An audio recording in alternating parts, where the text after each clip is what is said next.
Hello everybody, welcome into my latest live broadcast. Today is Monday the 30th of March 2020. Hope everybody out there is doing well. Let's make sure audio and video is going out okay before I get too far along. And hello to everybody that's already there in the chat. We already have a number of people eager in waiting. Welcome in everybody. And just one more day left to take advantage of that great deal from the folks over at RoboForm. An unheard of deal, honestly. You got one day left to take advantage of it. It's like 60% off. Be sure and use the link in the video notes to get the discount. Right below the video it says show more. When you click on that, those are the video notes. It's been super busy, and finally had a chance to go live and working with doing a couple really different style of interviews. Bring some people on here to talk about not only technology, but business and inspiration.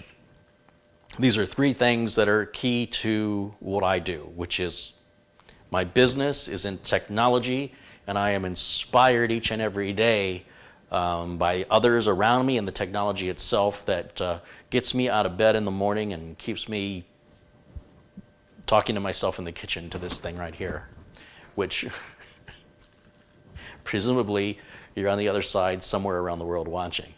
Or I'm just a crazy guy in his kitchen talking to himself. But either way, it's inspiring, and it's business and it's tech. So those are the three areas I like to cover primarily over the course of this channel. You'll find different styles of videos on different subject matter. And of course, education is a key part of that, from being aware of the scams that exist, and they're out there now for sure with the coronavirus stuff going on. A lot of people taking advantage of other people now when their guard is down, so be extra careful out there. Government stimulus checks are not going to be links in Facebook that you're going to click on to get. I chuckle when I say it because it sounds obvious, but a lot of people just aren't thinking straight. So just be extra careful out there. You had to be extra careful before. Now you got to be even more extra careful, because a lot of stress and anxiety around. And if nothing else, I hope today we can get your mind off of that stuff, because stress and anxiety don't change reality. Stream's bouncing a little bit here. We're mostly in the green, so the output looks pretty good. Bernard says he did 5 years of family RoboForm. Thanks so much, Uncle Carey. Right on, Bernard. That's a great deal. It's a great deal with RoboForm. I'm hoping that they'll be happy with the turnout and that they'll want to sponsor some videos. If so, they'll be the very first sponsor I take on. I don't want to jinx it. But I do. I'm not superstitious because, it's bad luck to be superstitious. Chris Stoner just contributed $19.99, and he says, Storer, not Stoner. Sorry, Chris. Bad eyes. Chris Storers contributed $19.99. He says, I missed the chance to contribute lately on account of being out of work. Ooh. But I've been blessed with some unexpected money. I know it's not required, but here's all the live videos commingled into a single contribution. That's very nice, Chris, and sorry for messing up your last name. I guess you know where my mind is. Glenn Davies has contributed $2 Australian. He says, I'm happy to support the channel as always. Right on. Thank you guys very much. I appreciate that. And like I said, I'm going to bring on some guests to do some interviews. But today, I want to finish up this repair I started about, was it 2 weeks ago? Person reached out to me and said, Shelby reached out to me and said that they have this computer, and ever since they built it, it's never ran correctly. They just want to play games on Steam. That's all they want to do. And they're not even that demanding with regards to the game settings or anything. They just want to play some freaking games, for crying out loud, and nobody seems to have been able to figure it out. And it looks like, initially I thought AMD chipset drivers were the cause, but the AMD chipset drivers really relate to performance. So if you have an AMD system and you've not installed the latest and greatest or ever installed the AMD chipset drivers, you'll be surprised by how much faster your computer could be if you installed them. And that's true of this computer as well. It does perform better with the AMD chipset drivers, as it would any AMD-based system. They don't give you those automatically. They don't tell you when they're updated. A lot of people confuse AMD's graphics cards auto-updating, which was a recent feature to just do what NVIDIA's been doing for, I don't know, 2-3 years, to let you know, hey, there's a new update. But that's only for AMD graphics cards. It doesn't help you with your chipset. So just as those graphic card drivers are important for performance and reliability and stability, so are the chipset drivers. But AMD has yet to come out with any way to notify you when new drivers are available. They seem to come out about once every 3 months. So latest AMD chipset drivers were released last week, or a week and a half ago. What we discovered here is the RAM that this person selected to use with their AMD system is DDR4 3600 speed RAM. Now, a lot of people say, well, that RAM is too fast, but you have to understand that if you told me you had an 800 horsepower car, I can't determine how fast you drive it. You understand? An 800 horsepower car still does the speed limit. As such, the speed limit should be set by the chipset. So if the speed limit of the chipset is 3,000, and this RAM can do 3,400, is that what it said, 3,600, then, and just like the speed limit, your car with 800 horsepower should have no problem getting to 65 miles an hour, no differently than any other car. It can go faster than that. Well, that's what the speed on the RAM means. It means it has the potential to go up to 3,600. It doesn't mean it runs at 3,600. It means it runs up to 3,600. And if the RAM were configured correctly, and if the BIOS were configured correctly, I don't know who's at fault here, then they would auto-synchronize as they're supposed to with the SPD, or the serial presence device chip, on this dual inline memory module, or a single inline SODIMM, whatever it is. The bottom line is that there's a chip on this board, this little circuit board that's behind this metal heat shield, that when you plug it in, it says, here's what I am and here's what I can do. And the BIOS is supposed to read that and adjust to what this says it can do. It says, I am this speed and I am this fast and I am, my CAS latency is this. And the BIOS reads that information from the SPD chip on this, and it adjusts. That's why it's one of the things that takes a while on your first boot. Remember, I told you it's the motherboard's acquainting itself with the CPU you've installed. It's acquainting itself with the RAM you put in. Well, there's information being fed off of the chips that the BIOS reads and adjusts and accommodates, and that's supposed to happen automatically if everybody followed the standards. But somebody here isn't following the standard. So someone says, well, what motherboard would this RAM be compatible with? Well, in theory, it should be compatible with every motherboard that accepts DDR4 RAM. It's probably a BIOS issue or something on the serial presence device is not meeting standard requirement. I don't know, and I don't care. So what I'm going to do is I'm going to just offer Shelby a trade. This is 16 gigs. I've got 16 gigs of slower memory. I'll just trade it out and I'll use this. And literally, probably any other motherboard, it'll probably be fine. I'm not going to run it at 3,600 regardless. It's going to run at whatever the motherboard auto-synchronizes with the RAM, whatever the RAM tells it by default. Maybe I can play with XMP to turn it to 3,600 just because I'm curious, but I doubt it's going to make any noticeable difference in performance. Customers want machines that are reliable and fast. If you can get an extra quarter of a millisecond, human beings generally don't notice that. Benchmarks do, but human beings generally don't. If a human being was going to notice it, they'd notice it more on an AMD system using built-in graphics than they would on an Intel system. But that being said, it also depends on the type of individual we're dealing with. Some people are never happy, and they will claim that they see things, and you can't tell them they're not seeing it. You can't tell them they're not experiencing it. So you nod your head and you go, are you happy? And they say yes, and you go, have a nice day. Beyond that, I like to be practical. And when you start getting into some of these ridiculous memory speeds and ridiculous prices that come with it, I'm sure that was expensive RAM G-Skill Ripjaws is pretty cheap RAM in general, but the higher speed, the more money it is. So given all things with the same perspective, they probably could have saved some money on the RAM, bought some slower RAM. They were probably told by somebody, oh, the faster RAM is better. This is more the same stuff that goes around the internet. It's information that applies to one person, and they have the audacity to think that it applies to everybody.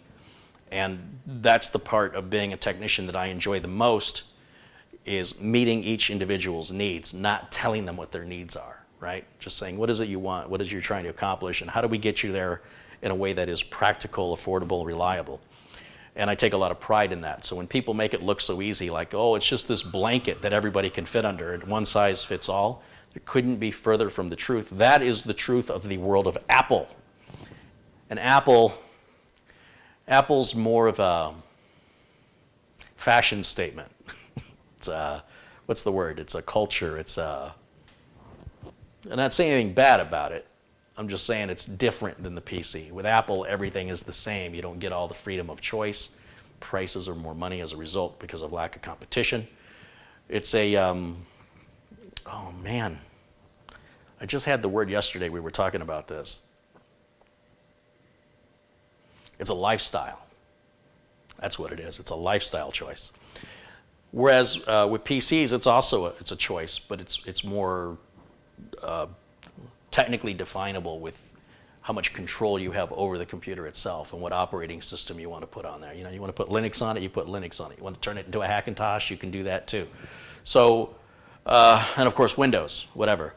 A lot more freedom of choice, but with that, there also comes this sort of intimidation or the sense of overwhelming, too many decisions to be made. It all seems too technical and far too important, and people like me get hired to do jobs that people want. They don't want to learn it. They're just like, I want to drive the car. I don't want to learn how the car works. I just want to get in and push the gas and steer it and drive it, and you know what I'm saying? And so a lot of computer users are that way, and that's fine too. The reason I started my channel is to help empower people who'd like to know a little bit more, have a little bit more control and less anxiety, be less overwhelmed, try and break it down into the basics. I can't make anybody want to learn it, but if they want to learn it, I can help guide them to the gist of the technology and help them have more self-confidence and control over their computers. And so when somebody sends me a computer to repair, or if I pick up a computer locally, I like to show you the diagnostic procedure, that there's no magic card I plug in that tells me what's wrong. This is the tool I use. It doesn't matter what software tools I use. Ultimately, it's right up in here. And it's not something you download, right? You're not going to get muscles by taking a pill. You have to put the work in. If you're not willing to put the work in and you come here looking for a pill, you're not going to find one here or anyplace else. There are lots of promises of pills that do all kinds of amazing things. I've yet to see one that can actually build muscle mass without you actually having to work. So in much the same way, there's no magic software, there's no magic hardware that we plug in that defines what's wrong with the system. And while that stuff does exist and it makes a lot of money, it's all completely unnecessary.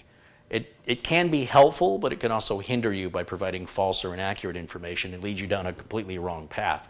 Nothing replaces this. And this is also a choice. If you choose to want to learn this stuff, I can help get you started. But I'm not here to turn you into a tech. But I'm here to show you that this is all very easily done if you're motivated. And I can break it down to very basic blocks, building steps, building blocks. And from that, hopefully, that kind of gets your mojo going and you want to learn more and delve deeper. And there's plenty of other resources on the internet, YouTube, and et cetera, that get far more technical and far more advanced than I get here. In fact, there's plenty of that. What there's not enough of is the basic 101 introductory, plain English, simple to understand English. And that's the gap I'm trying to fill. That's what I'm trying to bridge, those two sides together. So with that, what I've done is I've replaced the RAM in the system, and like I said, I'll just reuse that rip jaws in something else. It's perfectly fine. It's just not compatible with that motherboard. I want to make sure he had 16, so I want to make sure they get 16 back. Yeah, this is an 8 gig stick, and I want to make sure I didn't put 32 in there because obviously I could use that somewhere else. So, and then there was if I spin this around, there was a mechanical drive and a solid state drive in here. There they are.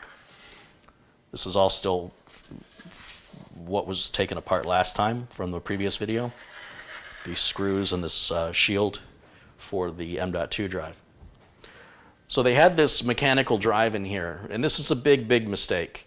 And if you're building your own computer, if you look right there, it shows the date of January 21st, 2012. So today is the 30th of March, 2020. This drive is over 8 years old. So if this were a dog, it'd be well past half its life. In technology, it's much, much worse. 8 years is basically 6 generations of technology. 5 or 6 generations of Intel CPUs have come and gone since 2012. Maybe about that, I think, is right. And this is very, very slow. And what people do is they say, well, you know, I have this part laying around, I'll use it in my new build, failing to realize that this will be their first point of failure, and your whole system won't run any faster than this. It'd sort of be like you have a race car, and you decide that you've got some old gas laying around, it's just going bad, so you might as well put it in your race car. And your race car sputters and stalls and doesn't run right because you didn't want to spend the $1.50 for a fresh gallon of gas, whatever it is. But this is sort of, for me, you spent all this money on a case and a motherboard and a processor and a nice video card, and you thought you'd get away cheap. You thought you were being smart by using an old hard drive you had laying around. It's not a good idea. This thing is painfully slow. I have flash drives that run faster than this drive runs. It's very, very slow. So with that said, I think I still have the numbers to show you guys the performance numbers on that Toshiba drive just to prove a point. And again, this isn't to embarrass anybody. We're trying to give examples to say why you shouldn't do this. Why I don't just want to tell you don't do that. I want to explain why, and I want to prove it. I don't just want you to take my word for it. I'm going to prove it. So if we look at, let's see, image, and let's browse to the image. I know I saved screenshots of the performance numbers, and let me just find one here.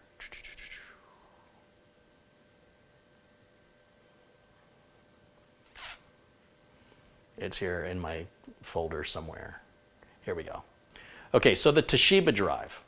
Here's the Toshiba drive, and we can bring that up a little bit. This is the health status of the drive, and you'll see it's been powered on. If you look to the right towards the middle, it says rotation rate is 5,400 RPM. It says power on count. Where am I? Am I over here? Power on count is 807. Operating hours is 2,361 hours, which is actually quite low for a drive of this age. And then if we look at the performance, so that's the properties of that mechanical drive. If we change this to now look at the performance of it, now these are the crystal disk mark numbers, and you'll see reads and writes of, well, once again, if you look on this top row, you'll see 78.65 on the writes, 79.5 on the reads. That's painfully slow. That's like USB slow, like USB 2 slow. When I say too slow, I don't mean it's too slow. I mean it's 1, 2, 3, the number 2, USB 2 speeds, which are slow. Now, if I compare that with a flash drive, like if I just took my my SanDisk 16 gig flash drive that you guys see me with my utilities, I load Windows 10 off of it. This is my Windows 10 SanDisk flash drive right here. Those are the performance numbers on this flash drive compared to that mechanical drive. It's eye-opening, right? This is, what, a $60 drive? Obviously, that would not be ideal for storing and loading your games off of Steam, but it'd still be better than that laptop drive. Even though the laptop drive just does write a little bit faster, the reads are 3 times faster. And that's just a cheap USB flash drive. Were there other images here for me to show you from this project? The time spy numbers, when we ran time spy on it, that's what those came out to there. Oh, it's too big for the screen. Transform, fit to screen. So there's where our time spy numbers with the Ryzen 5 2600X 6-core CPU and an NVIDIA GeForce GTX 1660 with the AMD chipset drivers and latest NVIDIA drivers at the time. So I talked to Shelby. I said, here's what I'm recommending. What I'm recommending are trade me the RAM. I won't charge anything. Just trade me out because I'm trying to help them out. Let's get rid of the laptop drive. Let's destroy it. That should be completely destroyed. It has no reason to be used anymore. It's too old to be reliable. It's too old to be useful. It's too slow. So it doesn't have much life left in it. I can tell you that drive isn't going to last much longer, and to use it, life is too short to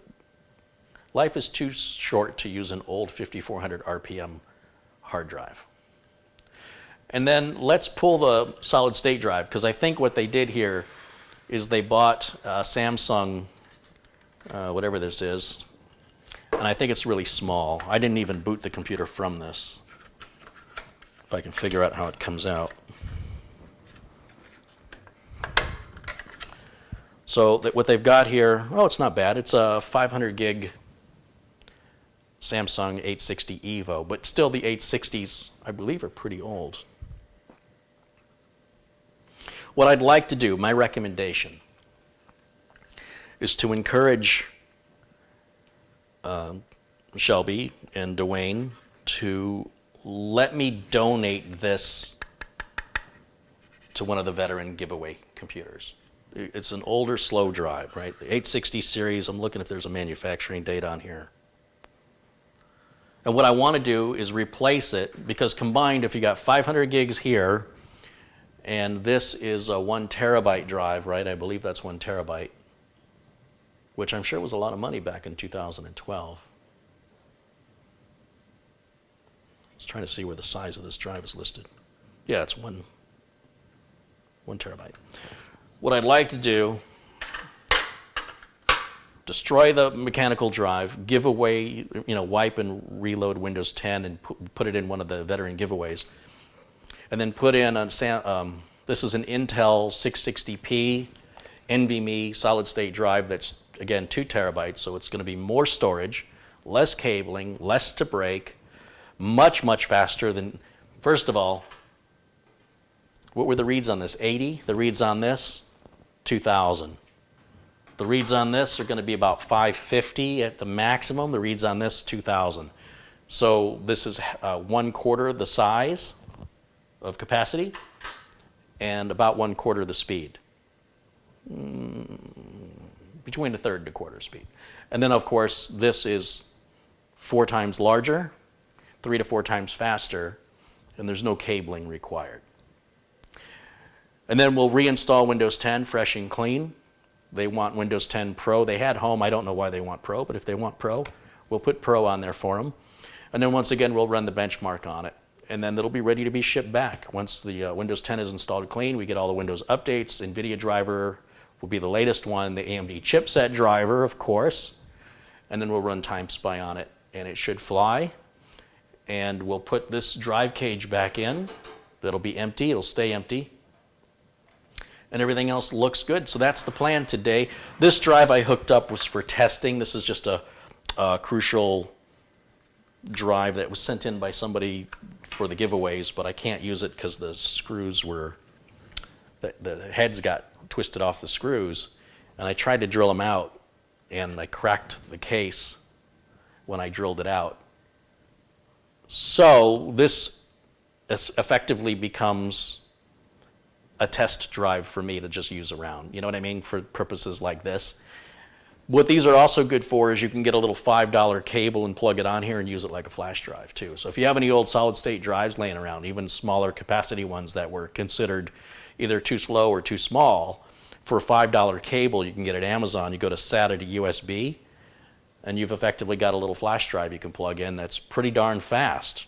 Maybe not as compact, as a flash drive would be, but you can't beat the price. If you got the drive laying around, it's a $5 cable. Put it to use.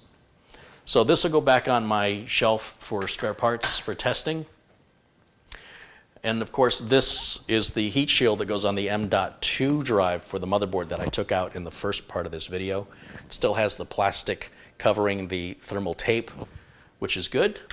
And we're going to put all this back together and install Windows 10 on it, Windows 10 Pro. And I've missed a few contributions, so let me say thank you to these folks. Let's see what we got, what I've missed. Sharon Idle contributed £2 and says, Dosh again. M. Watson, 1972, contributed $3. Space Lord has contributed £5 and says, have some Coke on me. This channel is very helpful for those in need of some things I missed in my own builds, have been assisted. Thanks, Carey. Thank you. M. Watson, 1972, contributed again $2. And then Richard Angeline has contributed $5 and said, God bless Carey for the live streams. You've got to love them. Hey, thanks to all of you for supporting the channel and helping to keep me sponsor free. I am trying to dip my toe in the water of some sponsors, but I really want them to be at the highest level possible with regards to taking on sponsors of products that I think are actually good products. You know, products I would use myself, like Acronis and RoboForm and Scythe. So many of these companies don't do sponsorships, so just trying to get some of these companies to step outside of their normal comfort zone. And barring that, I'm relying on the audience to be the sponsor. So anyway, with that, the price on these drives goes up and up and up and up and up. These drives were, I think the cheapest I paid was $180 if they would go on sale. And normal price would be $200 to $210 for a 2 terabyte Intel 660p. Now, they're about $249. I bought two for $225 each, and they limited it to 2 per household. And that wasn't a sale price. That was just Newegg saying that's the everyday price, and you can only have as many as 2. I have no idea what's been going on with the manufacturing of solid-state drives. This started happening before the coronavirus stuff, and it's gotten worse probably because of the coronavirus situation, but it was already a problem before that. So I'm not sure why, but the good news is I was able to get a bunch of 9700K CPUs. They finally came back in stock, so I've got 5 of them, and I plan on using those in 5 upcoming builds that are going to be basically $1,000 workhorse machines. Not for gaming, they'll be built-in graphics. Probably be an H370 HD3 motherboard on a Corsair 200R with a 550 watt, $45 EVGA power supply, 16 or 32 gigs of RAM, some NVMe storage, be that ADATA or AdLink or Samsung or Intel, probably one of those 4, and Windows 10. And those run about, depending on how much RAM, $1,000 to $1,100, and you'll have a machine that's really super fast, very reliable, very quiet. And the parts have been very difficult. They're talking about looking at Amazon the end of next month before they're expecting more certain CPUs from Intel. So, by that time, the 10th gen is going to be out, and that 9700K should be less desirable. However, there's no reason, the 8700K is still a good choice, 9700K is still a good choice. It doesn't matter what you can find, and then when you do find it, how much it's going to be. So these 9700Ks, I think, were $390 each, and I got 5 of them, and 3 of them are already sold. And then the 2 others I anticipate will be gone very soon. I don't think I'll be sitting on them very long. RAM prices have stabilized pretty good. RAM's easy to get. The Corsair 200R case has been easy to get. Power supplies have been pretty easy to get. Some graphics cards have been difficult. Solid state drives have been difficult. And my source for my Windows 10 OEM keys got a little sketchy for a while, but I think all that's been sorted because I don't like to use those gray market keys other places. It's too, that might be fine for a home user, but running a business, I don't want to get involved in it. So anyway, this is our Intel 660p 2 terabyte drive, and I can tell you when Shelby and Dwayne get this computer back, they're going to be blown away by how fast it is. This is a big improvement because they did everything else so well. I think they did pick very good parts. I think they dropped the ball when it came to their storage. I really think that they would have avoided this entire scenario by perhaps spending a little less money on the RAM. Now, I don't know how much money they spent on that RAM, but I can tell you that the slower RAM would have been cheaper, and they wouldn't have had this problem. And they could have taken the money they saved, put it towards like an Intel 660p, and gotten 3 to 4 times the performance. So it's really not so much how much you spent, but what you spent it on.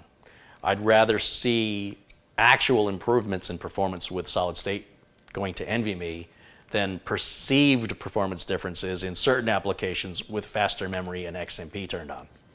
And that's, again, where we get to this incomplete information on the internet. The best way I can explain it. So what I'm going to do, and this is a tight fit in here, the M.2 slot is above the graphics card. So I guess I'm going to start by taking the graphics card out. So at least, because I have to get up underneath this heatsink. And as you can see, I got my Milwaukee M4 back. I think I showed this to you guys before already. But they just sent me a brand new driver. And I charged the battery while it was away, not that that takes very long. And let's go ahead and pull the graphics card out. You'll notice when I work on the system, I work on it while it's completely unplugged.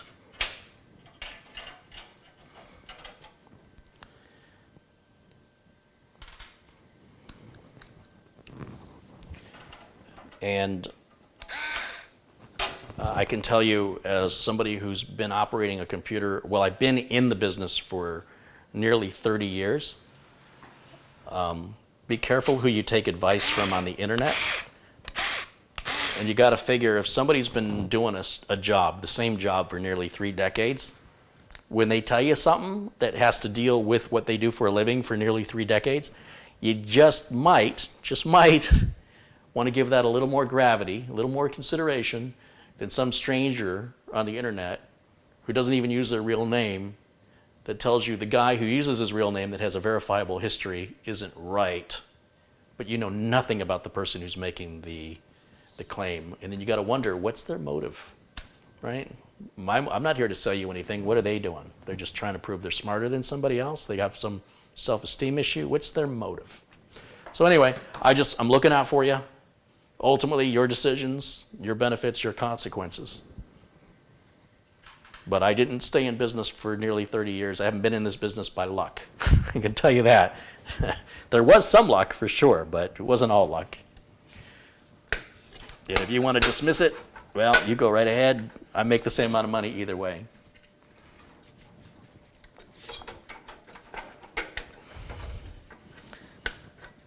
None of those people that I've ever seen complain have ever had a YouTube video, and that's all I need to know about them.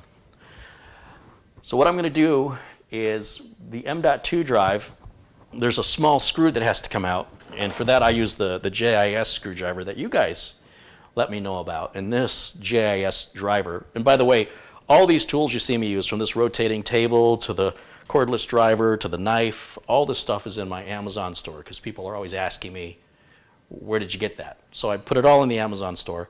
Anytime you make a purchase from Amazon, if you use my link that takes you to Amazon, any purchase you make from the visit that my link took you to Amazon, a small commission goes to the channel. It actually gets split between Mike Smith and myself for Tech Vets. So the price that you pay isn't any different.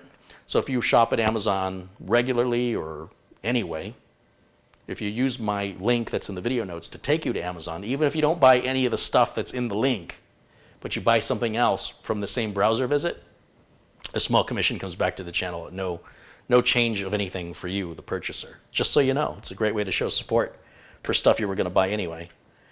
And it looks like I don't have the screw for the M.2 drive. Oh, wait a minute. No, that's not it. Let me take a look. This might stop me in my tracks before I even got started here. Let's see how far this goes. It does go right to that point. That's where I need it. But it's missing a screw, which I think probably was in the box with the motherboard, and they didn't send it to me because I didn't think about it. So that's my fault.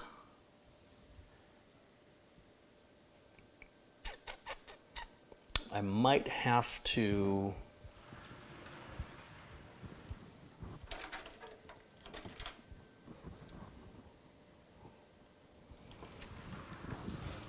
I just noticed there's a missing standoff right here.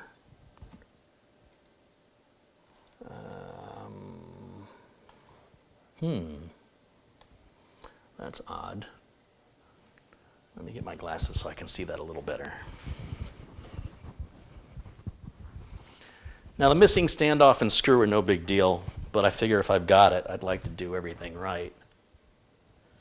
I'm noticing there's a standoff right to the other side of this M.2 drive right here, and I'm trying to figure out what it's there for.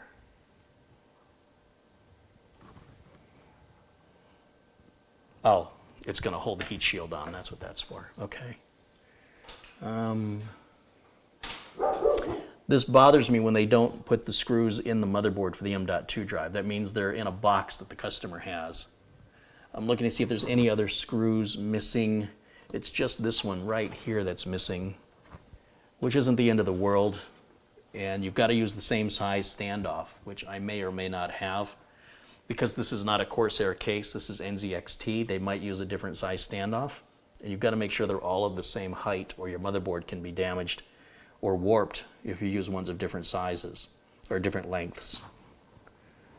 So what I'm curious about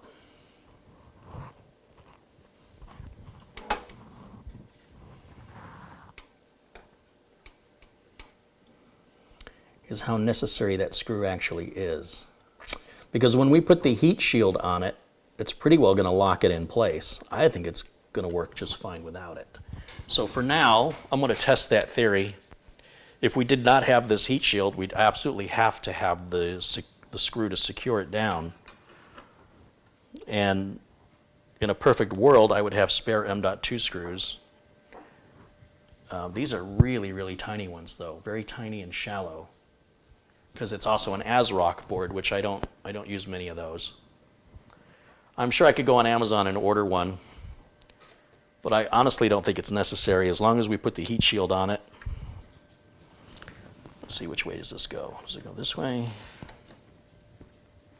No, it goes this way.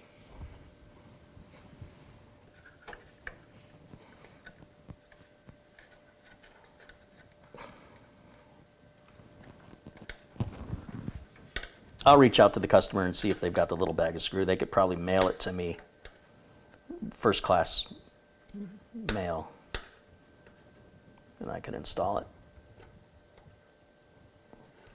Just trying to figure out which direction this goes on.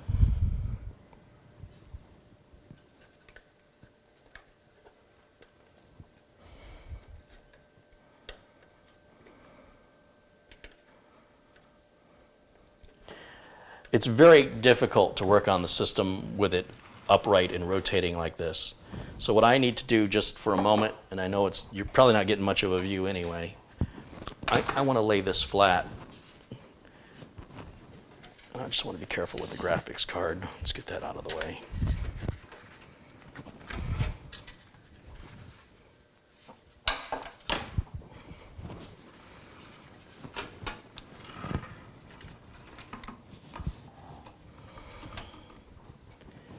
If I can align this heat spreader better. Heat spreader better. Say that 10 times real fast. Yeah, I think that's how that goes on there. And then we've got these little tiny screws that hold that heat spreader in place.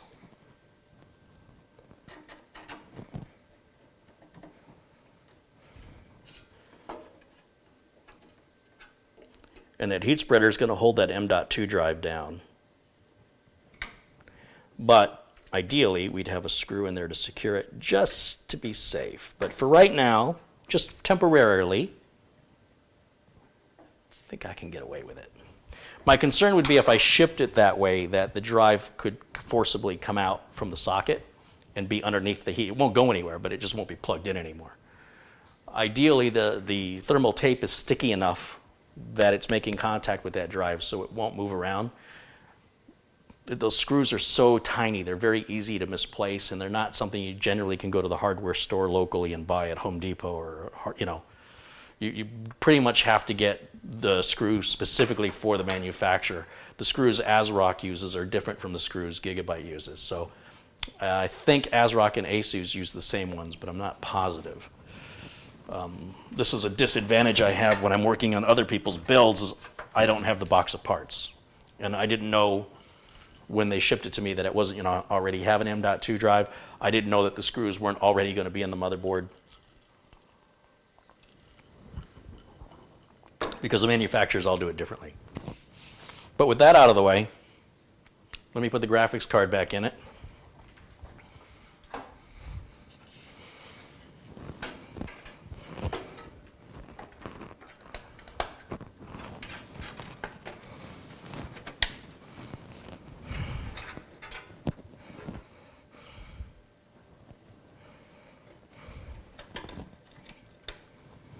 And let's put, let me think here.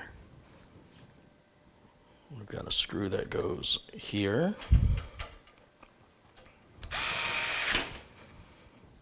Clutch is on 3, good. And one goes here. Then this piece here, kind of a pain in the butt, that slides down.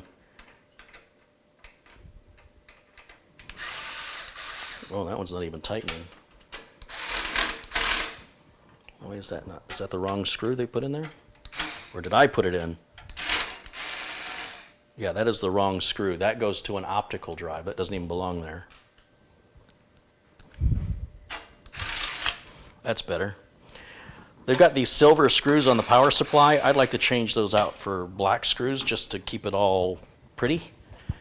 And I've got some spare ones back here I can use. I mean, if someone's going to go through the trouble of mailing their computer thousands of miles to me, the least I can do is do the most complete job possible. The last thing I need or I want is for the customer to have to do anything other than plug the computer in and start using it. I don't want them to have to open the computer up to make any modifications. That's supposedly what they paid me for, right? So in my opinion, if I send a computer to a customer that has to open it and do anything to it, I have failed either in communication with the customer or the customer just wanted to open it because they were going to. But the whole point of paying me is so that you don't have to. So little things like that, little details, where somebody like me as a technician, I have a bunch of these screws laying around. A home user, you pretty much have to buy a bag of 50 of them on Amazon. What are you going to do with the other 46, you know? So it doesn't really make sense for a home user to care that much like I can. I can afford to do it because it literally costs me pennies.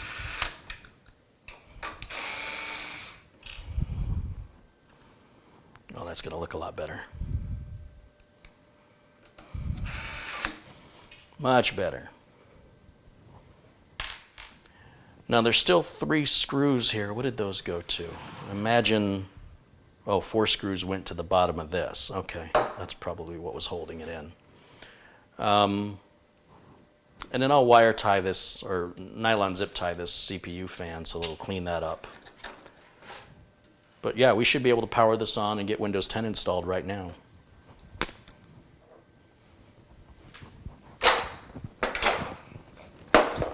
So I'm going to grab an HDMI cable here, and we're going to use your monitor, if you guys don't mind, so I can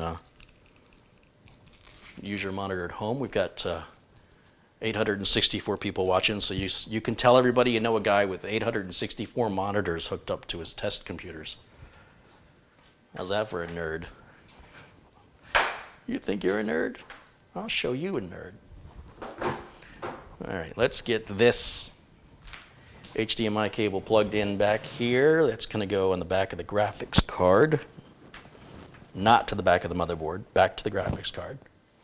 We need a keyboard and mouse, and we need power. So make sure the power supply is in the off position. And then we'll go power. Now this is where I want to watch my drink, because cables, when the table spins, the cables move and can knock a drink over. So that's when you see me be a little more careful. Some people are like, oh, I see that drink on the counter, it makes me nervous. I'm a big boy, and all my videos are live. If you find one where I knock the drink over, you let me know, so I can remove it. I don't knock the drink over. I'm very self-conscious. All right, that stuff can go there. And then the other end of this HDMI cable can be plugged into the capture card in the back of your monitor, of you guys watching at home. And then I have my Windows 10 flash drive, the same one I showed you those performance numbers on. It's this flash drive right here. And we'll plug that into any of these blue USB ports here. Oh, I still need a keyboard and mouse. Keyboard and mouse. Right here. Again, the keyboard and mouse is in the Amazon store for this combo. It's a really nice keyboard mouse combo. There's like $30, something less than $30. The keyboard is metal, and they both have built-in rechargeable batteries. You plug them into USB till the light turns green, and you're good for like 3 to 6 months, depending on how often you use it. Okay, now let's turn this on. And we'll go to that input, which is camera 2 there. And now we should get to the BIOS, or not the BIOS, but it should automatically boot to the Windows 10 installation media, because the NVMe drive we just plugged in has never been formatted. It has no partition or format on it. So the only thing this computer can boot to, if it checks every connected thing, is the flash drive. And there it is, just as predicted. And if I grab the proper mouse, there it is. We should be able to step right through this process, and it should see the Intel drive without me changing anything in the BIOS. It should just offer it as the only installation option. I always tell it I do not have a product key. Always tell it that during the install, but make sure you install the proper Windows 10 for the product key you do have. When you enter the product key, it automatically knows which Windows 10 you have. But I'm going to install Windows 10 Pro. The key I put in it will be for Windows 10 Pro. And I will do that later during the process instead of now. You have to accept the end user license agreement, and we always choose custom install. And there's our 2 terabyte Intel drive. All I have to do is hit next, and now we just wait. The drive is now being partitioned and formatted as Windows 10 begins to install. So let me go back to camera 1, and let me put myself up in a corner so we can keep an eye on this. And if you have any questions for me, I'll be happy to answer them while we wait. This won't take very long. And in the meantime, shout out and thank yous to people that have contributed while I've been flapping my lips. Santiago Cantu Borats has contributed $5. Happy Face Wills has contributed 99 pence. And Nunman 1962 has contributed $30 and says, I know it's in here somewhere. Hey, Carey, even though I've been building PCs for quite a while now, your last video about the AMD chipsets and Ryzen processors in general was very helpful. I love the videos. Keep up the great work. Right on, thank you. In fact, somebody named Matthew sent like $20 via PayPal and said, I put those AMD chipset drivers on my AMD system. I was trying to get more performance, and I tried all these different things all these people on the internet suggested that I do, and none of it made any difference.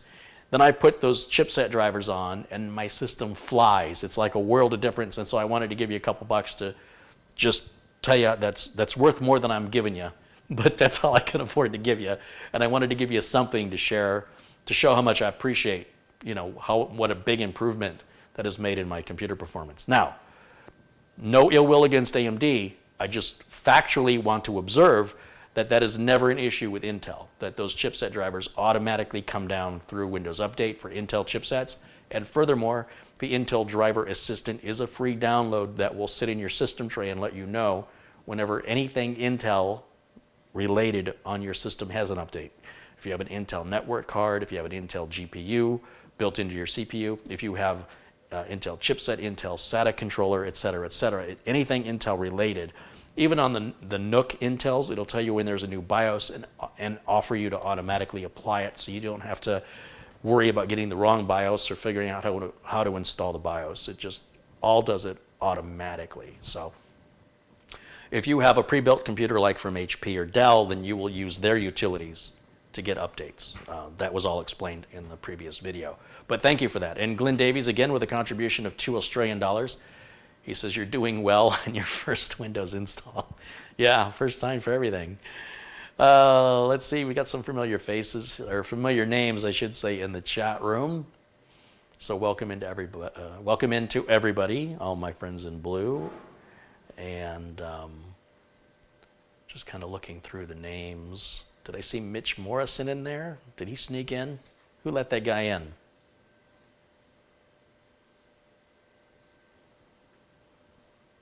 Rochester NY87 has just contributed $20. He says, I've been watching your videos since 2009. Holy smokes.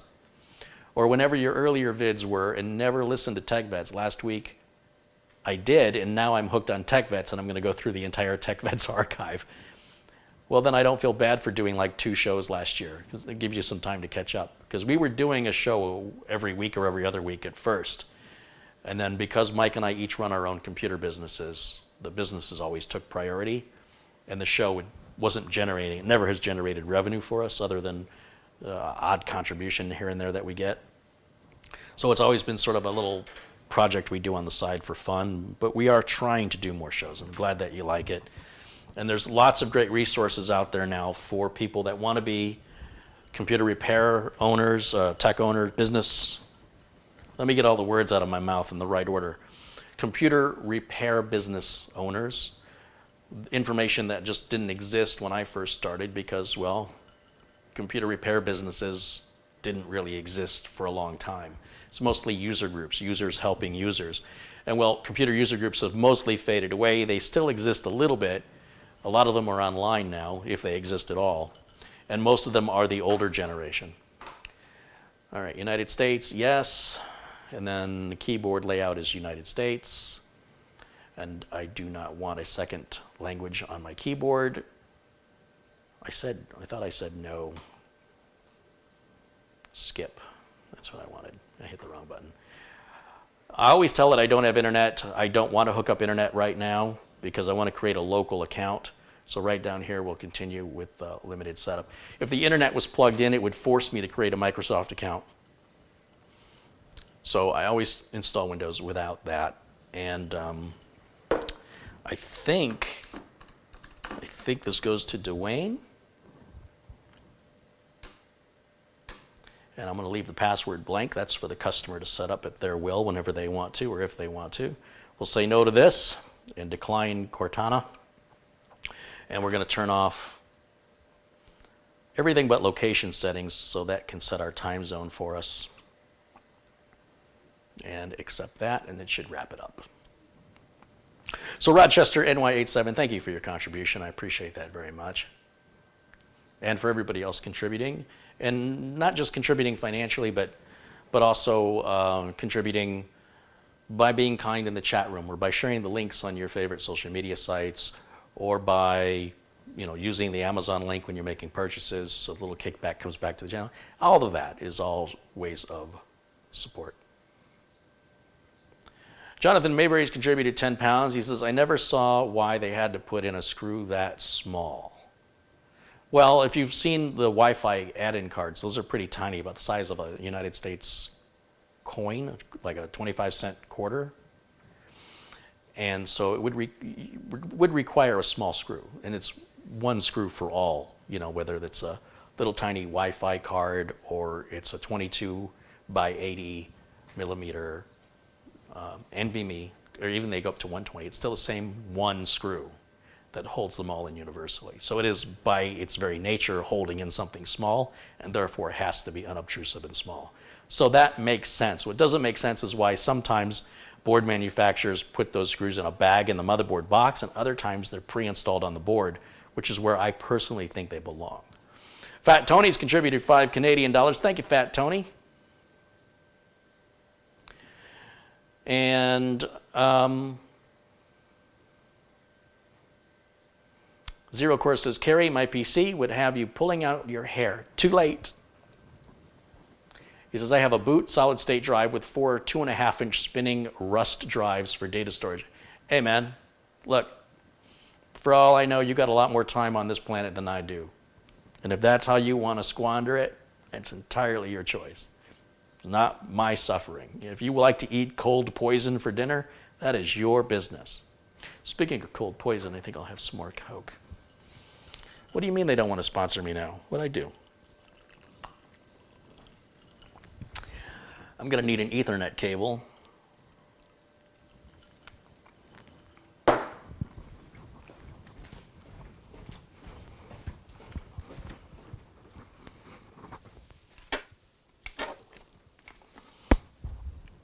I had to use the extra long Ethernet cable I had, and I went to order another one off Amazon, and they're like, oh, that's going to be 3 weeks before it arrives. We're prioritizing cleaning supplies, which is right. I mean, and so they should. But I wish I would have ordered more cables than I needed. So I won't make that mistake twice. All right, let's get this plugged into the router. Once I plug it in and it establishes a network connection, you'll see it will want me to create a Microsoft account, which it should just do automatically here in a minute. There it goes. It says, let's finish setting up. And if I get rid of camera 1, so you can see everything, we don't need to see this on the network. We can click OK on that, and it's going to say, oh, let's make a Microsoft account. And back in this corner, we'll hit skip for now. And again, that's not an option when you're installing Windows 10 with a network connection plugged in. There is no way to create a local account, or what Microsoft calls a limited account. It's a local account. They remove that option. Now, with that plugged in, I'm going to go to Windows Update, and we're going to grab all the latest Windows updates. And that's going to take a little while. So while we're waiting for the updates to come in, once again, I will be happy to address any questions you've got for me. Technical questions,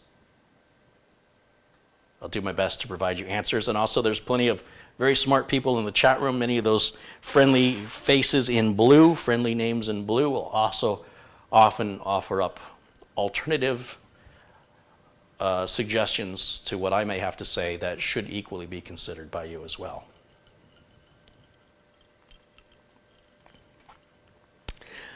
A couple other contributions just came in, and one from, again, Glenn Davies in Australia, $5 says, by the way, my new PC build was one disaster after another. I still have an issue with spontaneous resets, so I may yet get a replacement front panel.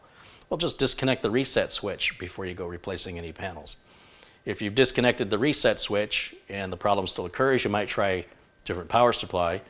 And then, of course, look under the motherboard to make sure you don't have a standoff hidden under there that is shorting out against the back of the board, and that the back plate for your CPU, if you've got a third-party CPU cooler, is not on upside down. I've done that. GainZ95 has contributed £10. Hey, thank you, GainZ95. And, of course, thanks to Glenn Davies for all of your contributions today. Mike Gordon says, do donations mean blue? No, they just mean you're a regular here. People that have been extraordinarily generous with their contributions get turned blue. Sometimes I don't notice somebody because they're not participating much in the chat. And that's one of the things that turns you blue. It's not just you've given some contribution financially, but you don't contribute verbally.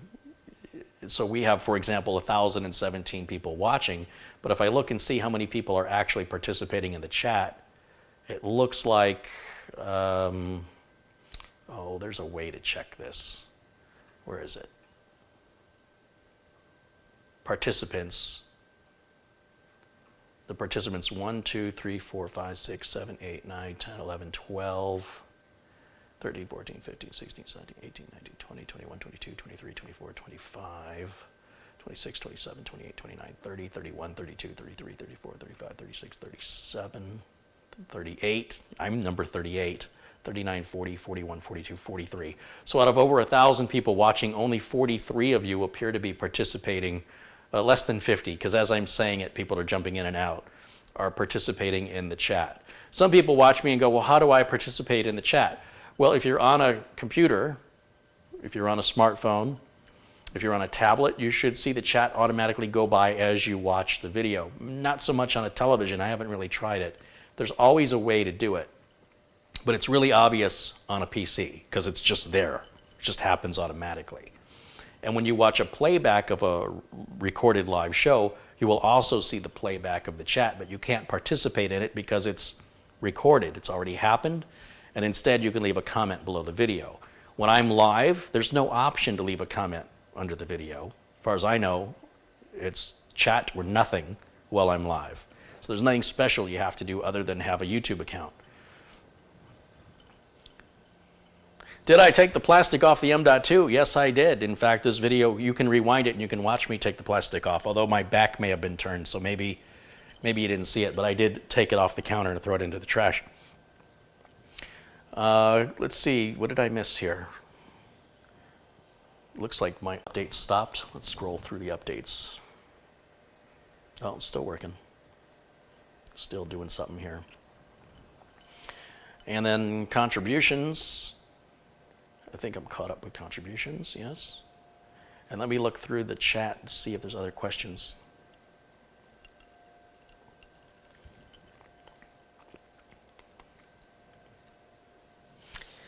Craig says, I can't chat from my TV or my Roku. Yeah, so if you're watching me through those, that would make sense.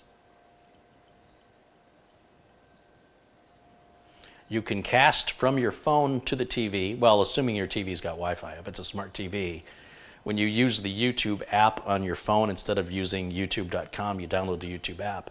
If it senses there's a smart TV on your network, it'll offer a little pop-up will come up and say, do you want to broadcast this to your TV?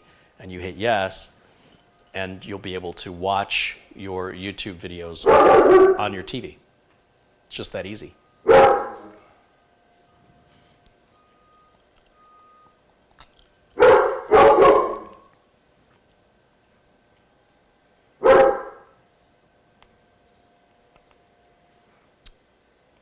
What model is that motherboard? The motherboard is an ASRock, I'm sure it says on here somewhere,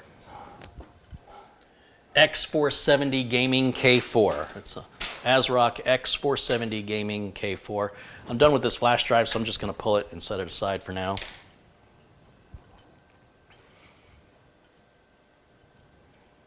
Bob Menke says, okay, you shame me, so now I'm officially here. I didn't mention any names, Bob.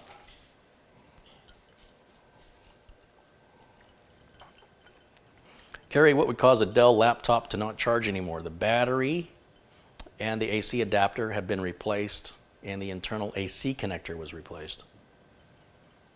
It's beyond me. I don't get to that level of repair. It's probably whatever board is the charging circuit that would need to be replaced, and depending on the age of the laptop, may be not worth doing. I don't know. I don't get to that level of repair on laptops. For the most part, I will do a hard drive or RAM upgrade or replacement, and beyond that, unless the laptop is over $1,200, it's probably not worth the cost of labor and parts, at least for me to do it. There are other people that specialize in that. I'm not one of them.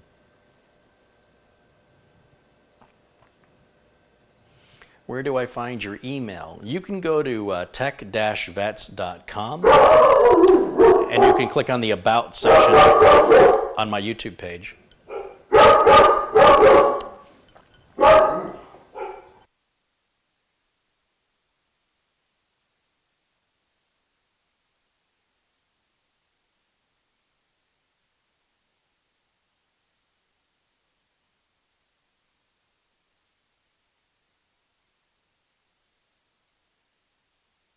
Sorry guys, I have a package being delivered. They always know when I'm broadcasting. It's like they wait the whole day. It's 5 o'clock in the evening and they're just now deciding to bring a package over. So just bear with me for a minute. We're still waiting for these installs to complete. And I'll be right back.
So what I'm doing right now is I've got a bunch of Corsair 200R cases that I'm bringing one by one into the house. That's why I'm gone so long. There's more coming. So hang in there, guys. I'll be right back.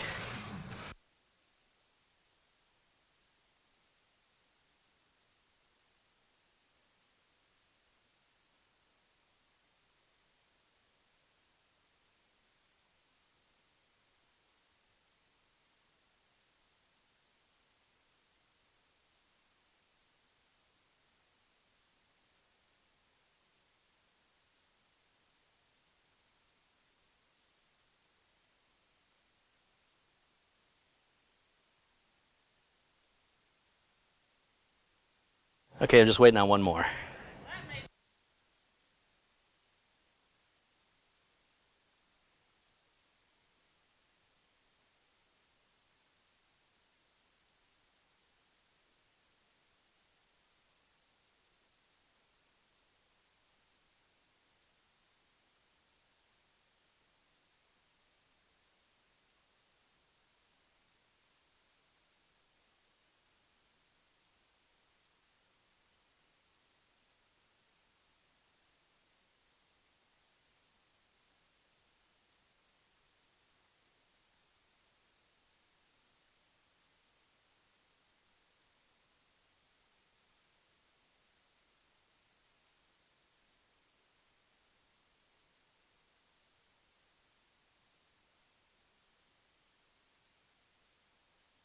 Okay, I got 1, 2, 3, 4, 5, 6, 7.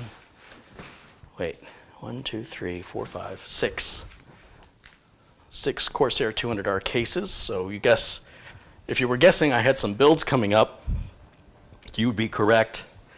And I should probably wash my hands.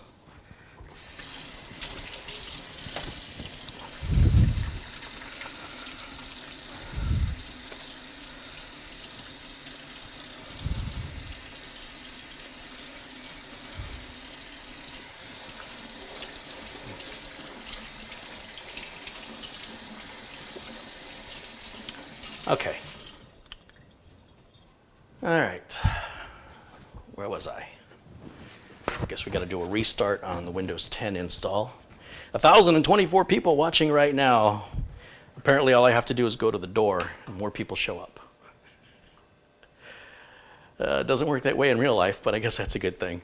Welcome in, everybody. Hope you'll stick around. I'm just getting ready to finish installing Windows 10 Pro on this repair we did, which had some incompatible RAM on what was otherwise a brand new system.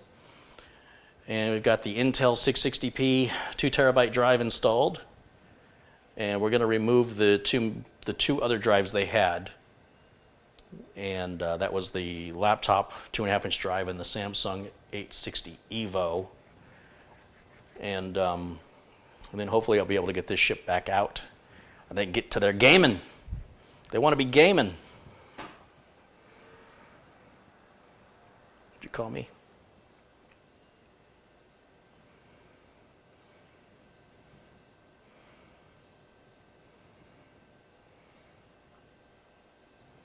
Just going through the comments right now to see what I've missed.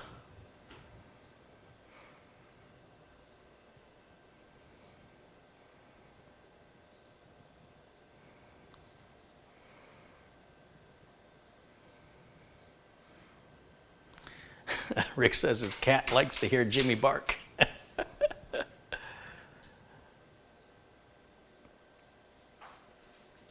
Rochester NY87 has contributed $5 and said, I'm sitting here trying to click the restart now.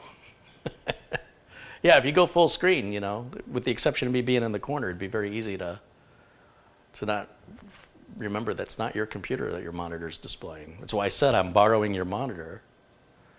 How do you donate with an Amazon card? Just click on the link in the video notes and it'll walk you right through there.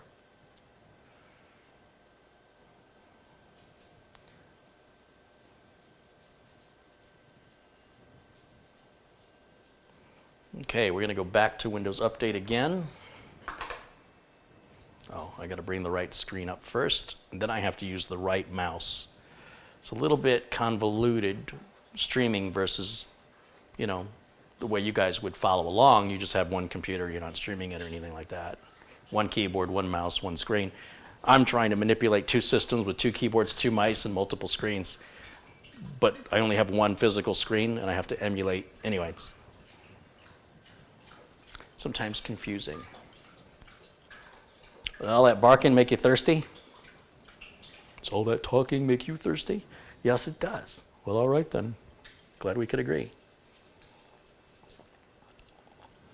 You're a good boy. You did a good job. You did a good job. Didn't need all those cases sitting outside. Good boy. Okay. What have I missed? No wonder I can't get a 200R. Carey's got them all. No, not quite. I'm sure there's plenty out there. But I might have most of them. Fat Tony's contributed 20 Canadian dollars. Hey, thank you, Fat Tony. Thanks again for supporting the channel.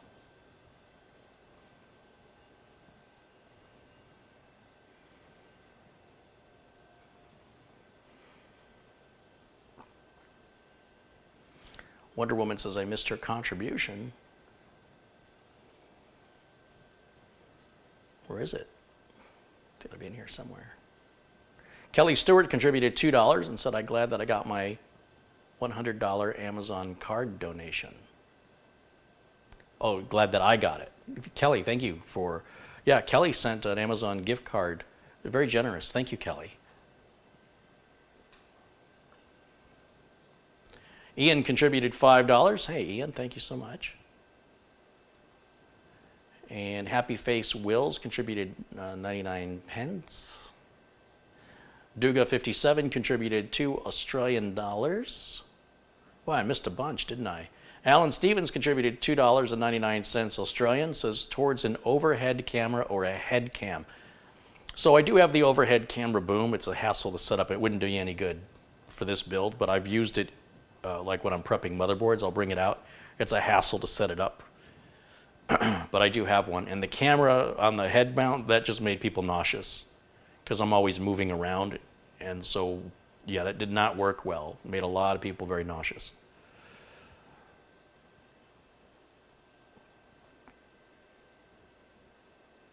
Mike C. has contributed $2. Thank you, Mike.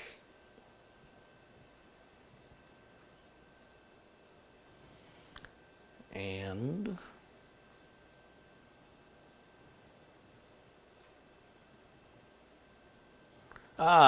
there it is. Wonder Woman contributed $14.99 and says, hey, Carey, wish me luck. I'm finally going to tackle my laptop's hard drive to solid state drive swap out. Thanks for the video on that exact project. There's about 3 or 4 of them where I do that. So I'm sure you wouldn't need any luck. Just follow the steps the way I show you. It should be just fine.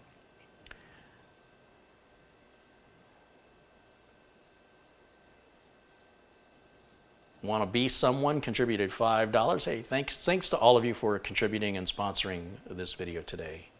I'd very much rather you guys sponsor it than me trying to shell out a product. Although I still shell out products I use anyway. So if I can get any of those companies to pay me to do it, you know, it's a win-win. But in the meantime, this is a viewer-supported channel. And I want you to know that those contributions are going towards the computer veterans, disabled American veteran computer giveaways that we do. I'm working on 5 new computers for the Kids at Hope charity. I want to thank a couple of people like Colin Hilton who contributed to that cause. Those are going to be some pretty nice machines, as well as Michael Brooks and Ryan Grady in Nevada, who helped contribute parts for one of the builds. And then for the other builds, I think, well, at least 2 of them, 2 more, will be from other contributed parts. I need better systems for them than the disabled vets because this is a business and I want to set them up so they'll be good for a few years. Whereas with the veterans, I want to set them up for basic home use, so their needs aren't quite as great as an operational charity. So I'm making sure that to give them the best machines I can afford to give them over at Kids at Hope. And then I've got to call them and figure out if they're even in their offices right now with the coronavirus social distancing, or how I'm going to get the computers to them. I might need to FedEx them, even though they're just across town. On the plus side, it shouldn't cost very much. So I've been wanting to do that over a year now. They've been very patiently waiting for me. Mike Padokowitz has contributed $4.99. Hey, Mike, thank you for that. John says, to Wonder Woman, he just changed out his hard drive for a solid state drive in his laptop, and it's like having a new computer. That's for sure. There's a connection issue with OBS, so you might see the stream kind of going up and down. That is on the ISP apparently, but you haven't missed anything. The system's just going through the rebooting process. So that's just the internet is getting hammered on with everybody remoting from home, and I'm afraid that we're kind of pushing Cox Cable to their limits during some times of the day. But yeah, nothing on my end has changed. I'm standing here in the same place I was. Nobody's tripped over any cables. Nothing became unplugged. It's just the ISP.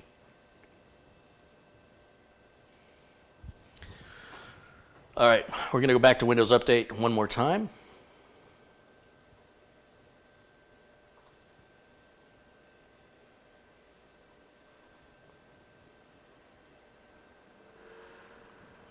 Why did it do that? Is it installing a driver?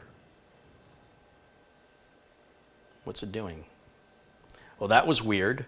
That system just shut down and restarted itself, and I don't know why. So I'm going to have to look into that. I don't know if a message had come up and I was just too impatient and I didn't see it. Or if maybe there was some sort of a glitch power-wise that caused the stream to go down and it just didn't affect the lighting in the house. But that's weird because it's not summertime when a lot of air conditioners are in use.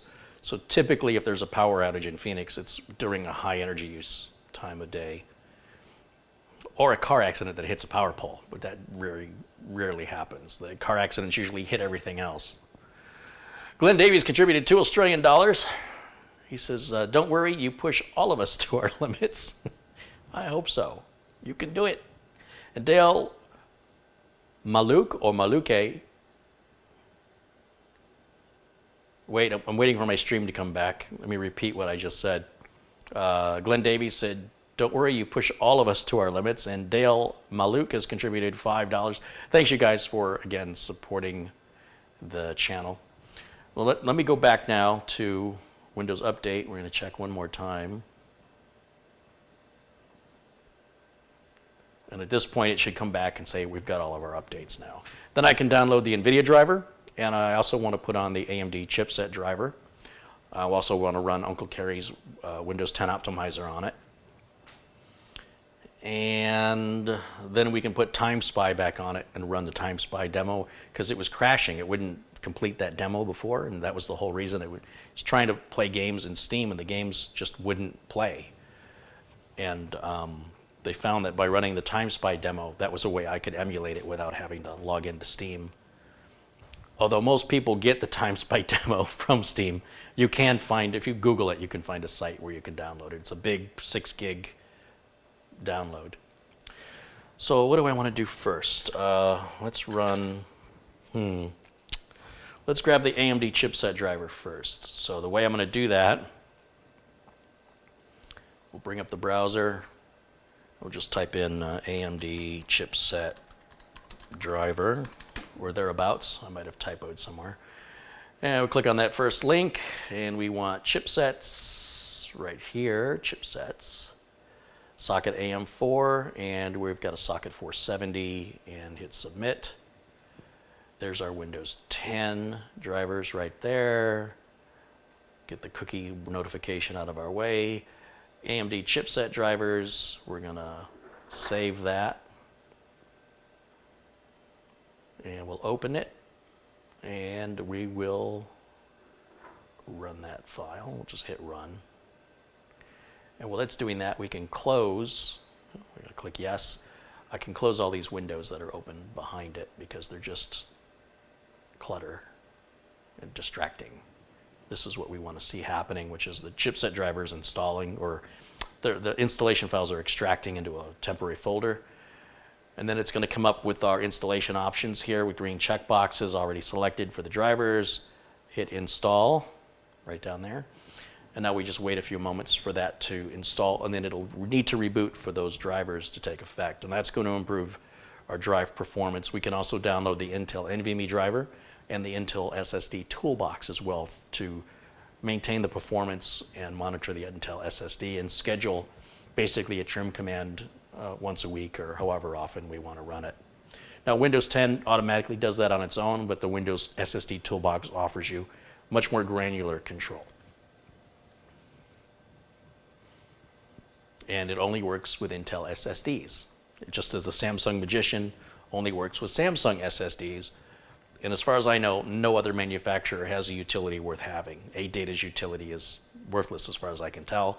And as far as I know, nobody else has them. AdLink doesn't have one as far as I know. I think Western Digital has one, but I don't think it's very useful. And I don't think anybody else offers NVMe drivers except Samsung and Intel. And I don't really notice that they do much that different than the Microsoft driver, but because it's there and it's free, I figure they must do something. Let's hit restart. We'll let those chipset drivers take effect.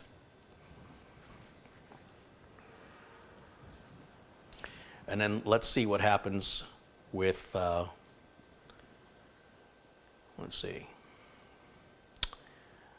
What do I want to do? The NVIDIA driver. We'll do the NVIDIA driver next. That's a 1660.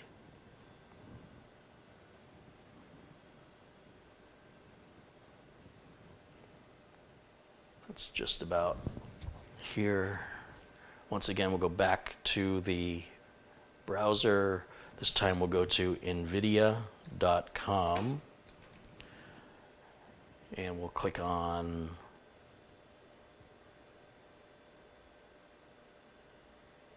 drivers, GeForce drivers. My screen is so small, it's really hard to see. Hold on, let me make my screen bigger on my side. Oh, I can see it now. Okay, so we'll do GTX series, 16 series. It really doesn't matter how you answer this question, you're going to get the same driver regardless of which of these, they're all the same. So we have a 1660, but I think they're just doing that for registration purposes. I think they want to collect the data, but the file they send you is all the same. So this is version 445.75 of the WHQL Game Ready driver. There is also a Studio driver. We're going to save that. I use the Studio driver for video rendering. It's just a bit more reliable. It's not so twitchy. The game drivers tend to be a little more bleeding edge, try and eke out a little more performance at the cost of potentially reliability, or they enable features that generally enhance gaming, but they don't really help in rendering. So now that's going to go ahead and extract, and I can go back to a normal size screen and see what I've missed here in the chat.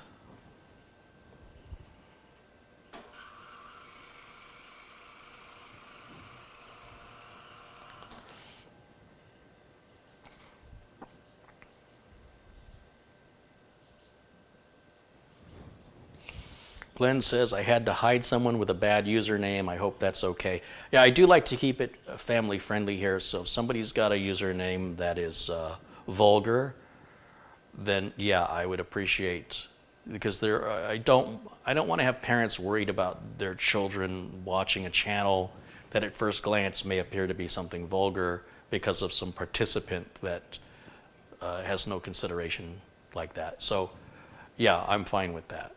Even though that person may have not said anything wrong, an inappropriate username is no different than going into Disneyland with the same thing written on a shirt. They will kick you out. Well, they're kicking everybody out right now. But during normal business days, yeah, anything vulgar, you will be asked to turn the shirt inside out, or cover it up, or be escorted out of the park.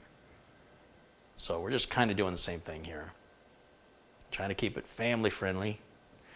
If you find your screen looks blurry, it'll be because your resolution dropped down. So always check the little gear next to your the bottom corner of the video and make sure you've got your resolution set to the best your bandwidth can handle.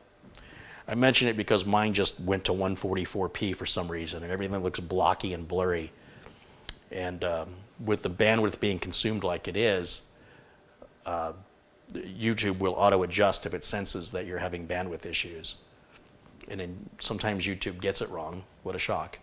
And you have to set it back the way it was before they changed it. So be aware of that. Michael in Maryland says, wanted to send Amazon gift card but didn't know the email address. Oh, yeah. You'll find a PayPal from me. I appreciate it. Thank you, Michael. Yeah, so if you want to email me, you can either use the email address that PayPal is going to, or you can go to tech-vets.com. There's a different email address there. And on the right side of tech-vets.com, it gives a link on the right side below the donate button for contacting Mike Smith or contacting Carey Holzman. And that'll send you over to my TechVets email. Or you could hit the About button on my YouTube page, go to the About section, and then you can click to see the email associated with YouTube. There's different email addresses in order to categorize the emails appropriately. Okay, so there's the NVIDIA driver. Now let me get the Windows 10 optimizer installed on there.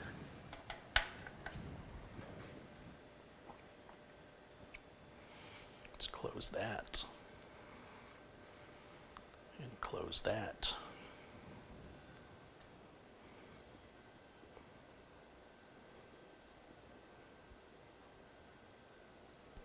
I have to make my screen big again so I can see. I can see. And here we go. I want Uncle Carey's Windows 10 optimizer, which I'm going to move over to the desktop. I always copy it to the desktop. And after I copy it to the desktop, I double click it, click yes, I hit options, and I check for updates. No updates are available, so version 1.3 is the latest and greatest. All the boxes that need to be checked are checked. All I have to do is hit apply. You're going to see some access denied errors in the disabling of the indexing service, which is no big deal. Oh, look, a bunch of Candy Crush fun stuff there. That's all going to get uninstalled later. That's the other thing I like to do. I'll go through the apps and remove some unnecessary apps. For the most part, I let the end user decide that, but if it's going to a business or to an end user that I know doesn't want that stuff, we'll go through that on the reboot, and I'll show you what I'm looking for. This may not apply to you. There may be apps I'm removing that you actually want, and if you do, I'm sorry. I'm sorry, not that I'm removing them, I'm sorry that you find value in them. Because they're crap. All right, so we're going to boot up here. Should boot pretty quick. Now with the NVMe drive installed, it should be right up to the desktop pretty darn quick. And now, I'm going to go to the gear icon. I got to use the proper mouse, Carey. We're going to go to this little gear icon, and we're going to go to there's the gear right there, settings, and we'll go to apps. And I'm going to look at these installed apps, right? And I can tell you I don't want Candy Crush Friends. And because this is Windows 10, I don't have to wait. I can go to the next one, Farm Heroes, I don't want that one.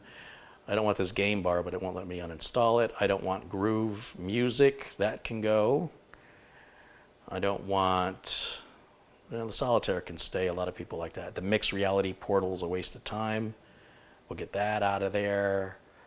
Mobile plans, I don't need that. Movies and TV, I don't need that. Get that out of there. I'd uninstall people if it would let me. What else? Xbox, don't need that. Xbox Live, don't need that. And I would uninstall this Your Phone app if I could, but I can't. And that pretty much cleans that up. Nice and clean. Now, you'll say, well, without Groove Music or the movie player, how are you going to play movies or music? Well, for that I use VLC, which I've already downloaded on the flash drive. VLC, we'll just install that right from the flash drive, and that will play all media. And if VLC won't play it, it's probably something that's dangerous to your system. And whatever it is, you should find another source for it.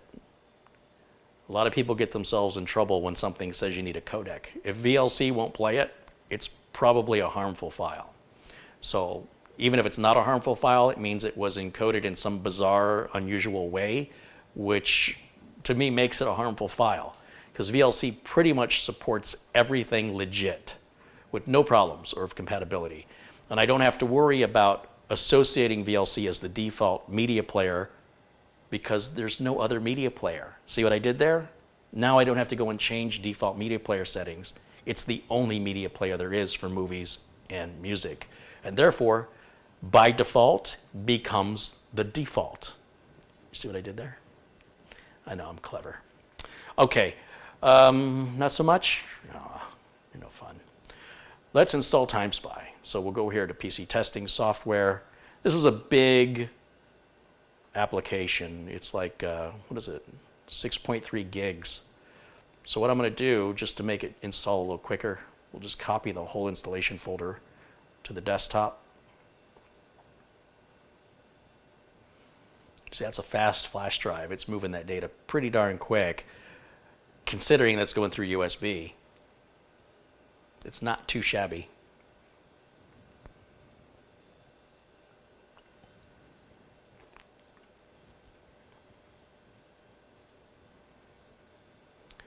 And we'll go back and look for, let's go to Google. And let's go to Intel SSD, no, NVMe client. Download center for Intel right here. Download client NVMe driver. That's for a floppy, I don't want that. Set up NVMe.exe, that's the one I want.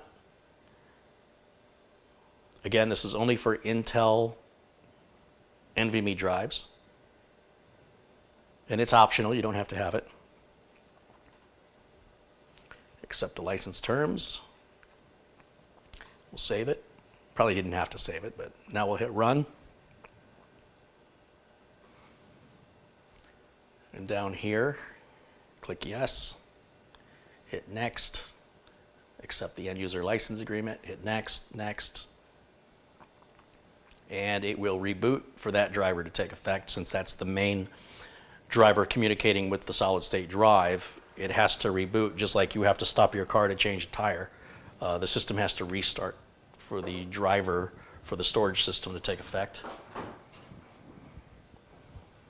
And then we can grab the Intel SSD toolbox and install the TimeSpy benchmark software, which we just copied the installation files. We haven't installed it yet.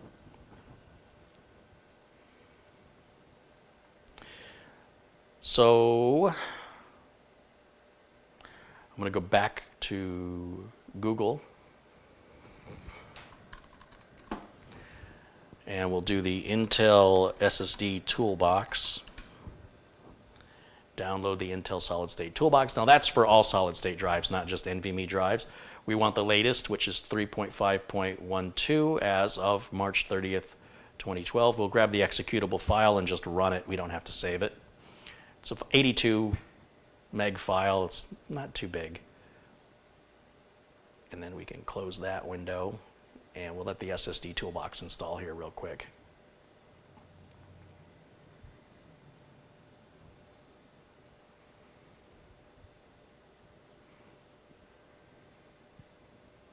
System's running nice and quiet.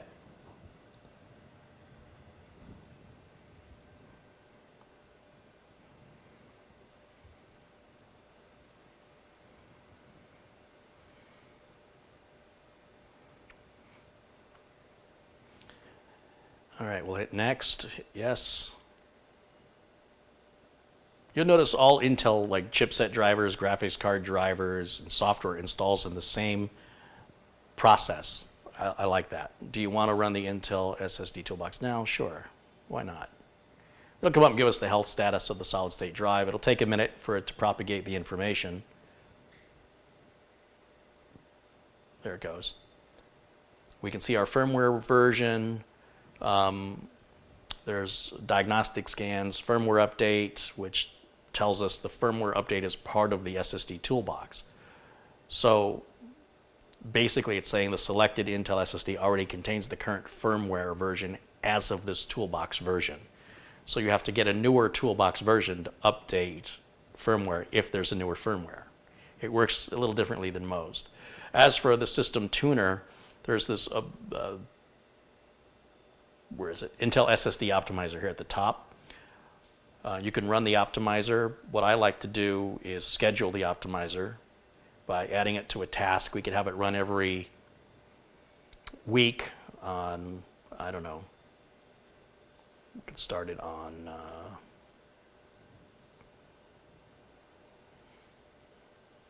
Sunday at 5 o'clock in the morning.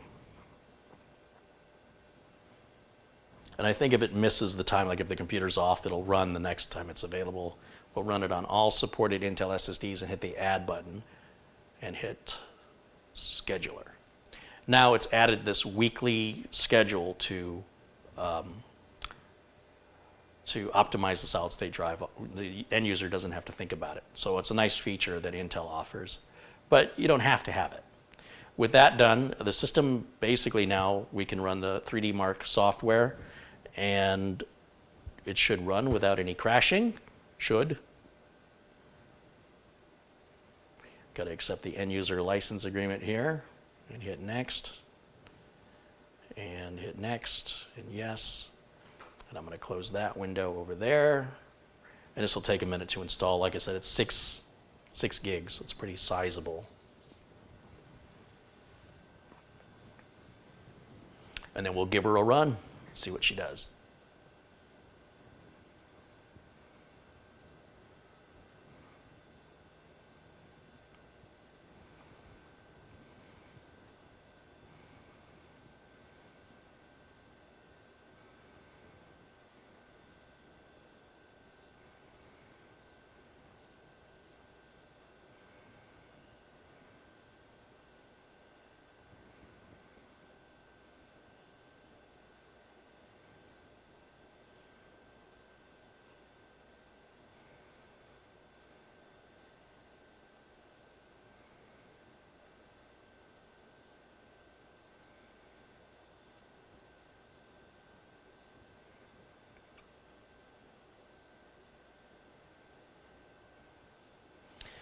Glenn Davies contributed $5 said if we wanted to uninstall an app where uninstall is disabled, how would we do it? The reason uninstall is disabled is it's connected to other important critical Windows system files in many cases, and it's not a good idea to uninstall it. If you're looking for trouble, then that's where you would find it. Like if you want an unstable system or a system that starts crashing in 3 or 4 months down the road when you put some other app on, and now that system file that you so smartly removed when you weren't supposed to is coming back to bite you in the butt, my recommendation is if the uninstall is disabled, that means uninstall is not an option for that product, and leave it alone. Out of sight, out of mind, just forget it's there. Those apps, like your phone and stuff like that, they're tiny. They're not really consuming much of resources by comparison of today's CPU and RAM and storage that we have, they're very, very tiny. And so my recommendation is if the uninstall is disabled, you are not to uninstall it. And if you bypass that, you accept the consequences that will happen either immediately or in the future, but there will be consequences. And what they are will vary depending on how you use your computer and what you use it for and the updates that come out. They will eventually cause a problem. So that's why Microsoft did that.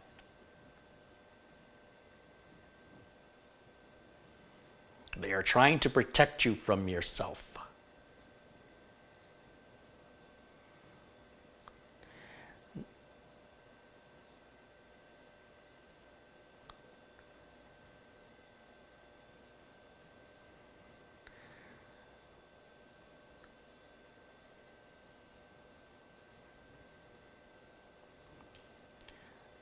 It looks like somebody is trying to figure out what that's supposed to be. Threader, 7H3 feeder, 7H3. Can't figure out what that's supposed to be. THE, what's the F? Feeders. The feeder?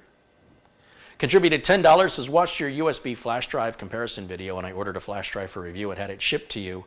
I'd like your feedback. Great, because I don't have enough to do. Okay.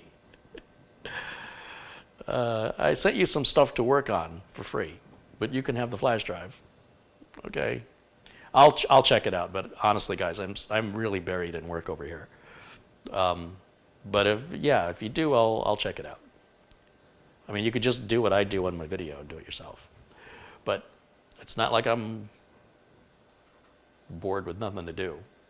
But I appreciate the thought. Your head's in the right space. It'd be nice if you checked in with me before you did stuff like that. Because I probably would have said thanks, but no thanks. But what's done is done.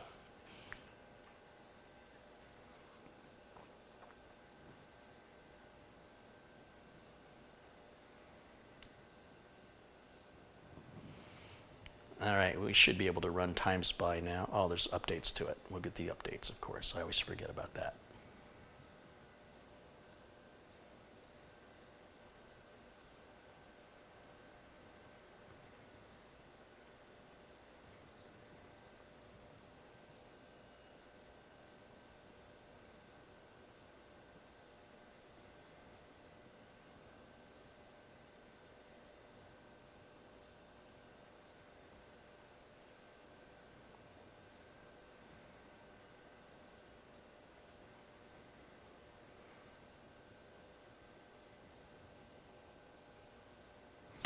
I guess I have to hit install on that now.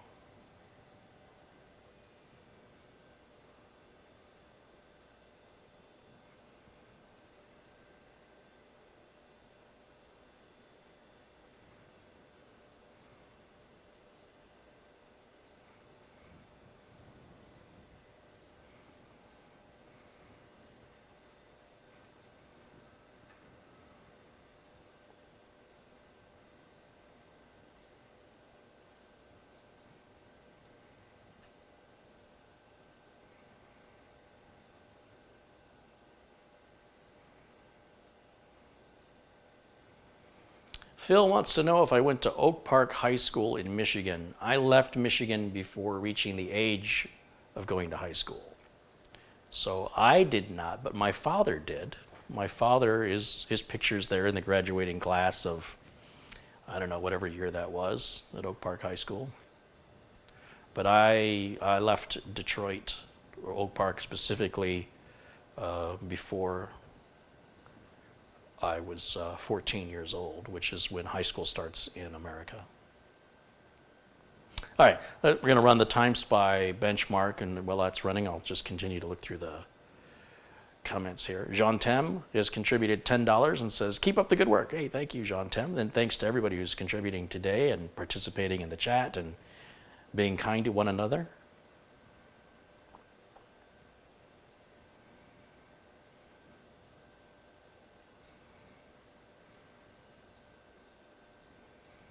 How do those flash drive fraudsters fake the capacity? Well, just like I talked about how the RAM chips have a little SPT, serial presence device, that tells the BIOS this is I'm 8 gigs of RAM, and this is my CAS latency, and this is my timing, and this is my speed. The firmware in the flash drives, you can write anything to it if you know how, and you can have it falsely report its size. It's like, how do you tell lies? You just don't tell the truth. Just with a computer, you've got to know a little bit of coding, very basic, not even total coding, just editing of existing code to alter it. It's just that easy. And unfortunately, people take advantage.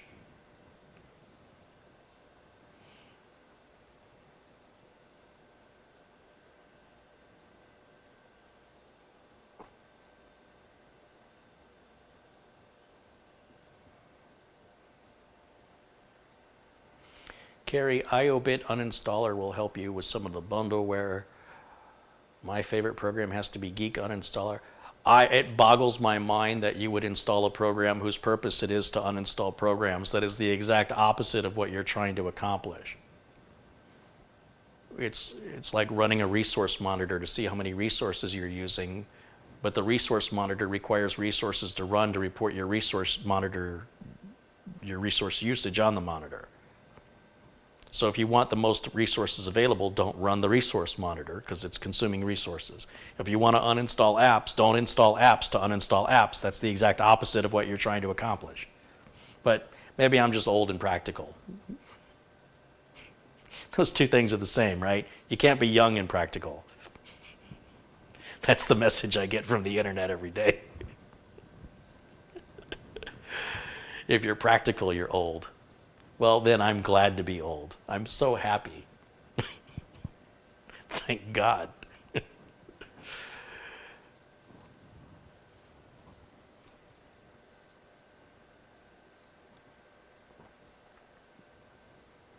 Phil says he went to Oak Park High School from 1984 to 1988. So if I had stayed, I would have been from 82 to 86. Yeah.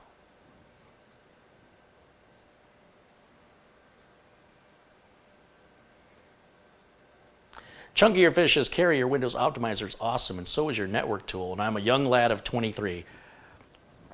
Wise for your age. Thank you for the kind words. I do appreciate it. Again, those tools were really designed for me to optimize my time and to make sure that everything was done with consistency. It wasn't intended to be sold. But once I realized that people wanted it, then it was like, oh, well, I'll sell the other one too, you know? I better make more apps. But I don't make apps for the sake of making apps. It's got to solve a problem I have that I need. Because if I need it, it turns out a lot of other people need it too. Who'd have thought? So I just kind of fell into that.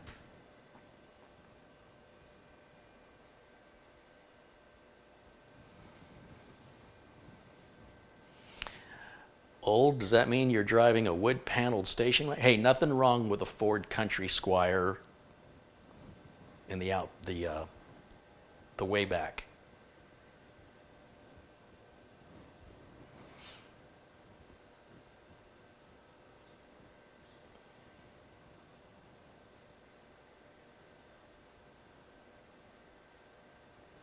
Phil says he's living in West Bloomfield, Michigan. Yeah, that's right next door to Oak Park. Didn't go too far. I moved a little further. I can't wait to get back. I'll be back, assuming that the world returns to normal by fall. I have plans to be back for the TechCon Unplugged conference back in Grand Rapids, Michigan again in late September. And you guys are all welcome to attend. It's $199 a ticket. You can go to techconunplugged.com. I can type it here. Let's see if I just, I can put it in the browser. TechCon. It's hard to type sideways. There it is. And then I will copy that and paste it in the chat room. So I'm going to be there. I'm not there in any official capacity, at least not yet. But that's really for other computer business owners or people who want to become computer business owners to get with distributors and service providers that will work with you, because a lot of them only work with big corporations. So for things like data backup, cloud storage, VoIP. You can offer that to your clients now by making connections with folks like Datto and other sponsors of TechCon Unplugged. Just that's what's off the top of my head for whatever reason. And Magnusbox and others that specifically work with small service providers that helps grow your business. So you don't have to know everything. You can outsource some of that stuff and do less work and make more money. And you get to meet people just like you who obviously are trying to do the same thing you're doing, but they're so far away from you that they're not your competition. They're from all over the country showing up to this convention. There's usually about 100 people, so it's pretty small as far as conventions go, but that's what makes it easier to meet people. You know, when there's thousands of people, it's easy to forget if you've already met somebody. It's kind of embarrassing. At a smaller, more intimate conference like this, you all have something very much in common, and because it is a smaller attendance, it's an opportunity to practically meet everybody if you want to. You know, if you really wanted to, you could. It's just for 3 days, well, 2.5 days really. But everybody is all of the same, cut from the same cloth. Different ages and genders and, you know, religions and backgrounds, but all with the same goals. And so it's great to meet people that you identify with. It's a very welcoming environment. And all the presentations they gave last year were spot on. So I'm looking very forward to this year. I hope it doesn't get canceled. So there's our 3D Mark score. It finished Time Spy successfully with a score of 55.92, which is pretty much what we would expect from this system. And there's our specs. Again, it's an AMD Ryzen, what is that, 2600K? Is that what it says? And our 1660 graphics card with the latest drivers. All I have to do now is activate Windows for this customer, which I do offline because I don't want you guys to see the activation key. For some strange reason, I don't want to do that. And I guess we could run Prime 95 on it just for the sake of making, because I haven't checked the thermal compound or the application of the heatsink. It looks good and it sounds good.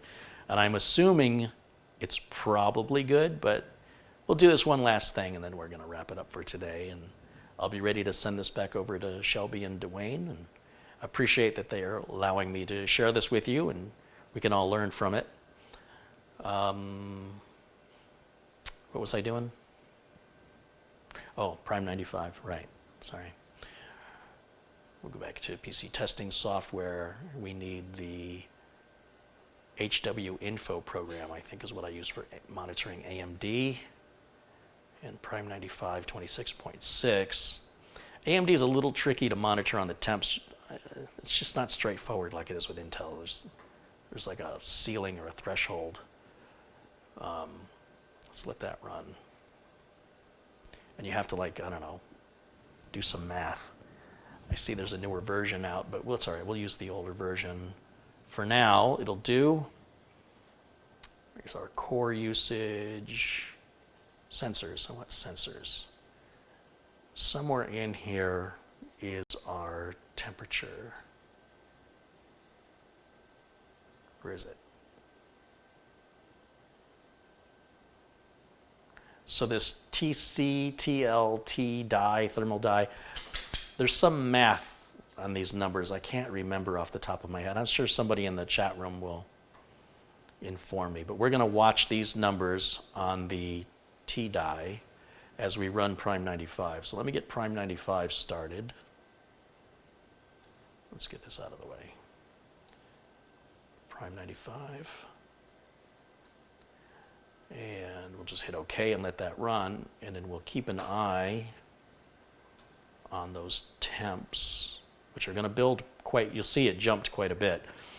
And I will have my timer run for 15 minutes, so I'm going to grab that.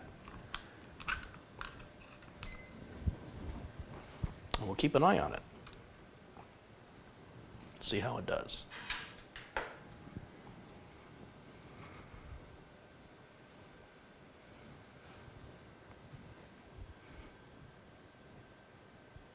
I see you. It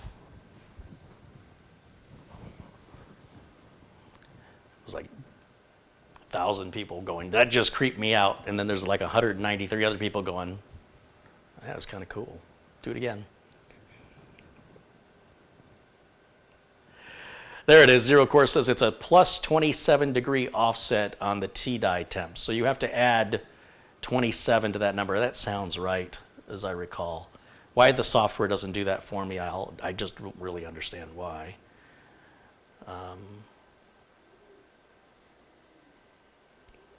And then what's our thermal junction on the 2600X?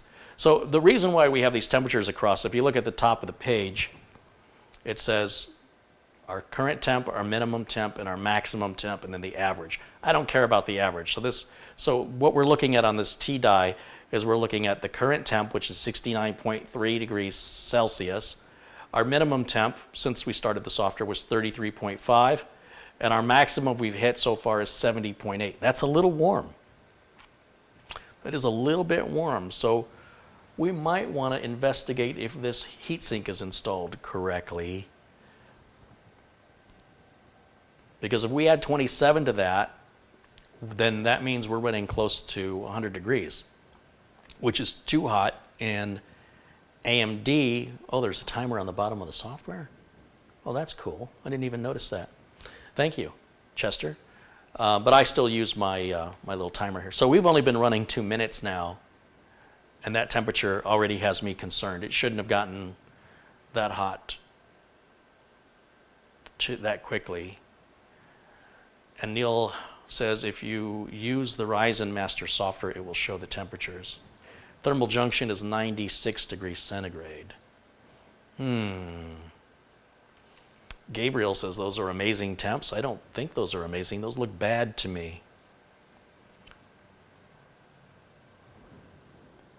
.9, and we add 27 to that. That puts us right at the thermal junction.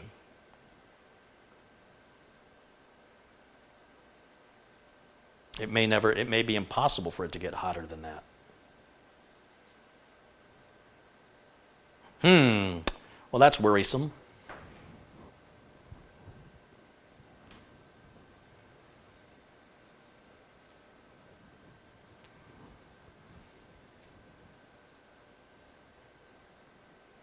Nicholas wants to know where I got the Lazy Susan on my table. I got it at Amazon, along with almost everything else you see on this table, and including that timer. And if you look underneath the video, it says Show More. If you click on Show More, those are the video notes. And in the video notes, there's a link to my Amazon store, because I get that question about 6 million times a day. And I just keep telling people, click video notes, read my video notes, read the video notes, read the video note. I don't know which is worse, just repeating the answer or repeating read video note. But anyway, it's there, along with all the other tools you see. So, yeah, Amazon.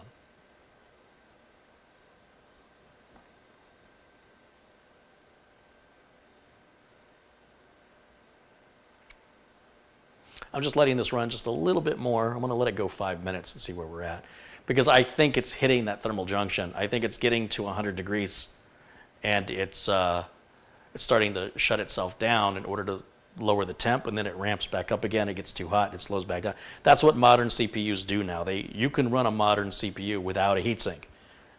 It'll run. It won't run fast, but it'll run. Not advisable. In the old days, meaning like a couple years ago, you just fry the CPU. Now the CPU protects itself. It's got its own thermal sensors and starts shutting itself down when it overheats, and will actually power the whole system off if it gets way too hot. I do know the AMD chips, it's my understanding they do run a bit hotter than the Intel chips, but I'm sure now because I said that, someone's going to complain. Gabriel Granado says, my Ryzen 7 2700X with a stock cooler does 72 to 77 degrees centigrade. See, that's the problem with the math. You shouldn't be able to get to 77 if you're adding 27. Then you're going beyond the thermal throttle. So it depends what you're using to monitor your temps, and if that number is being added, if the offset. Zero Course says it's the other way around. It shows that I'm supposed to subtract 27, not add 27. The offset in the TCTL and the T-die is normal. The TCTL will show 27 degrees hotter than what you are seeing to force the fans to run higher. And AMD did this to keep the chip cooler. Why not just program the fans to run at an earlier temp?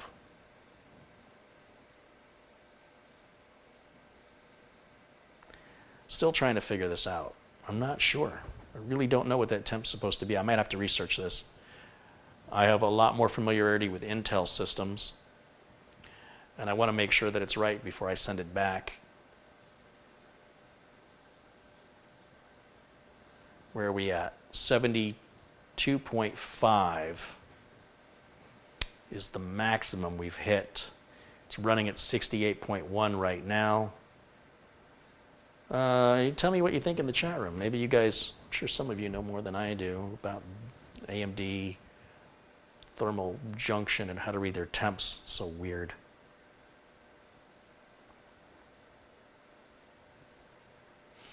Glenn Davies says, if I run Time Spy, what would a good score be? Well, it depends on what you're running it on. It should be within the range of other people running similar hardware, and you should be able to Google results to see what others with similar hardware, what kind of numbers they're getting. More importantly, it should run without crashing. That's kind of the main point of why the system was sent to me. It wasn't that it wasn't running well enough, it wasn't running, it would crash. So as long as it completes, we're good. As far as the scores, it really doesn't matter. That's sort of a game I don't like to get involved in because to me it's like chasing your tail around in circles. If your computer is running adequately and you're happy with it, leave it alone. If you're looking at somebody else's computer and comparing yours to theirs, unless you have identical hardware and software, it's unrealistic to think that they should run exactly the same. The odds of you having the exact same hardware and the exact same software configuration as somebody else is extraordinarily low. If you're looking for that, probably should be an Apple owner. Just saying. The uniqueness of the PC world makes each computer, both hardware and software, very unique in design, and thus the performance benchmarks will be different. So the question is, does it do what you need it to do? And if it does, you've got nothing to fix. So I'd say leave it alone. If you keep picking at it, it won't heal.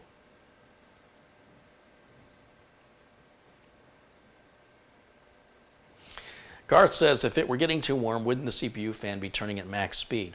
Well, this is a Corsair, no, this is a Cooler Master Evo 212, Hyper 212 Evo, and it may be running at max speed and it's just not that loud. That's the great thing about these third-party coolers. They've got larger fans than what the stock coolers are that CPUs traditionally come with. Bigger fans don't have to turn as fast to move more air. So they don't get as loud. Smaller fan, got to spin faster, it's going to be louder.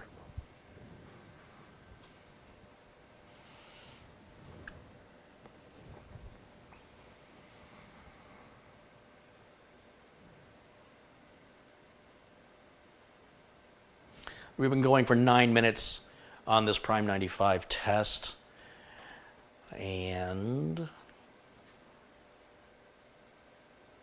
I'm looking at current temperature of 70, so it's gone down, but a max of 72.5. I'm wondering what the maximum is before it throttles. And I can see the timer that you're talking about running down here at 10 minutes and 30 seconds. So we've been going a minute longer, but I'm going to let it run according to my timer. We'll give it a little extra minute. I just don't know if that's normal. I really don't know. Stealth mode says it looks like it's throttling. Yeah, I can't tell.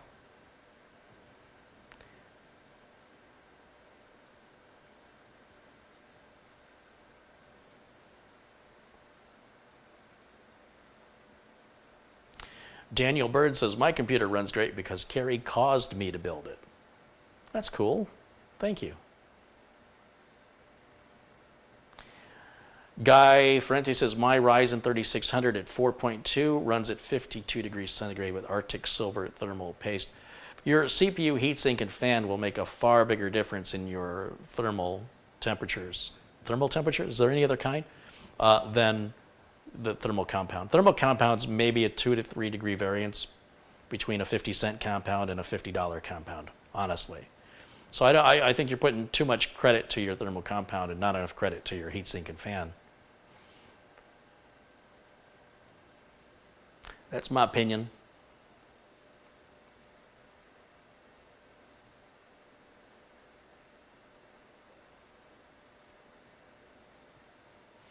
Sonic 1000 says my 3700X runs at 32 idle and 75 underload with a stock cooler and a Fantex 350X case.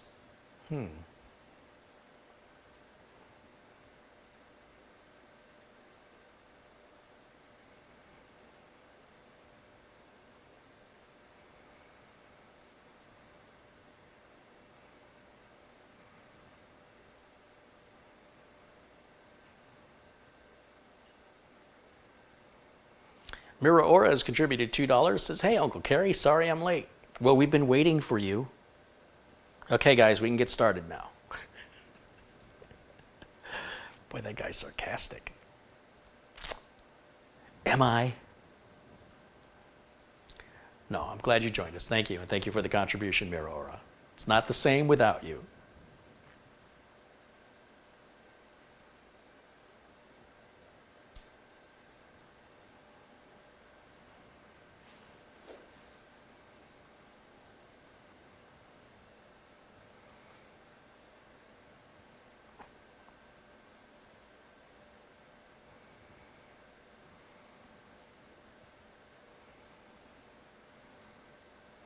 Avery says old versus new thermal compound can make a bigger difference. Well, it depends on how you define old and how you define new. I've seen people with new thermal compound that's been sitting in a drawer for 2 years. But it's new, they never opened it. Guess what? It was worse than what they had. And I've seen old thermal compound that was a year old, and I've seen old thermal compound that was 6 years old. Which one was old? Which one was new? So that's very subjective. Mira Ora has contributed again $2 and says, thank you for the sarcasm and humor. Well, thank you for the $2 tip. Please tip your waiters and waitresses as well, and 6 feet apart, please. Not because of the coronavirus. I just don't like people next to me. You're too close. You're too close. Just step off. I like you more than arm's length.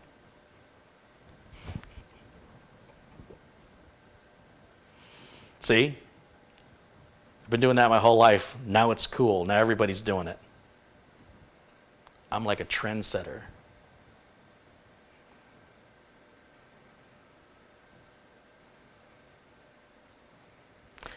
John says you need a hug. Well, you can start with a hug, but you know what that leads to? An empty wallet.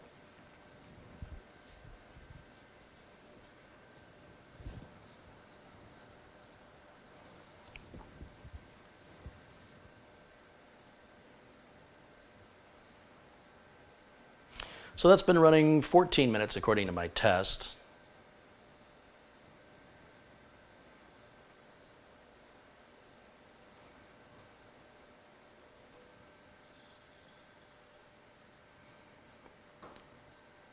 Yeah, so we're not seeing temperatures higher than 72.5 degrees Celsius.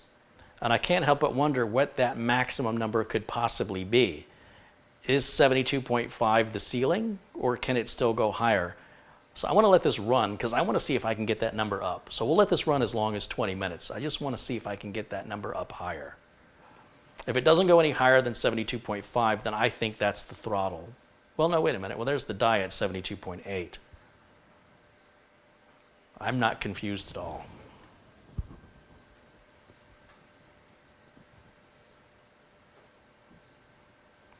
Gabriel says, those temps are okay for me.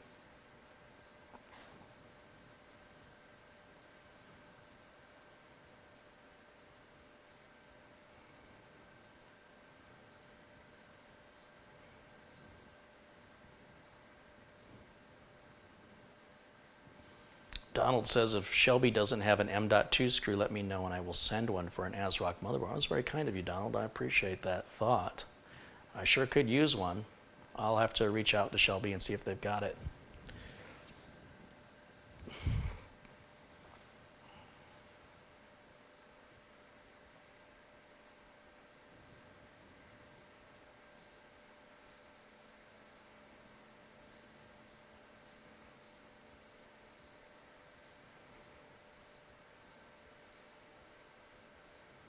Carey, could there be plastic still on the bottom of the CPU fan?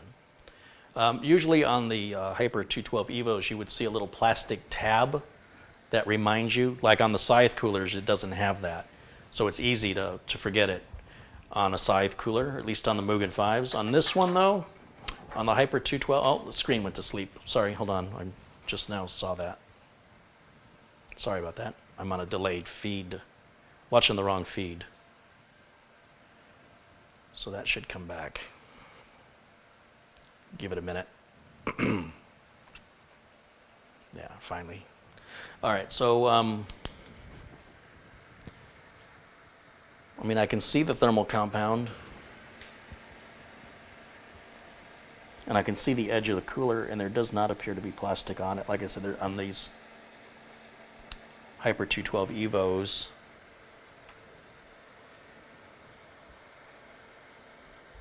There's the plastic has a little red pull tab that sticks out from the bottom of the heatsink, so it appears to have been removed. And I can even sort of tell how much thermal compound has been used. It looks good.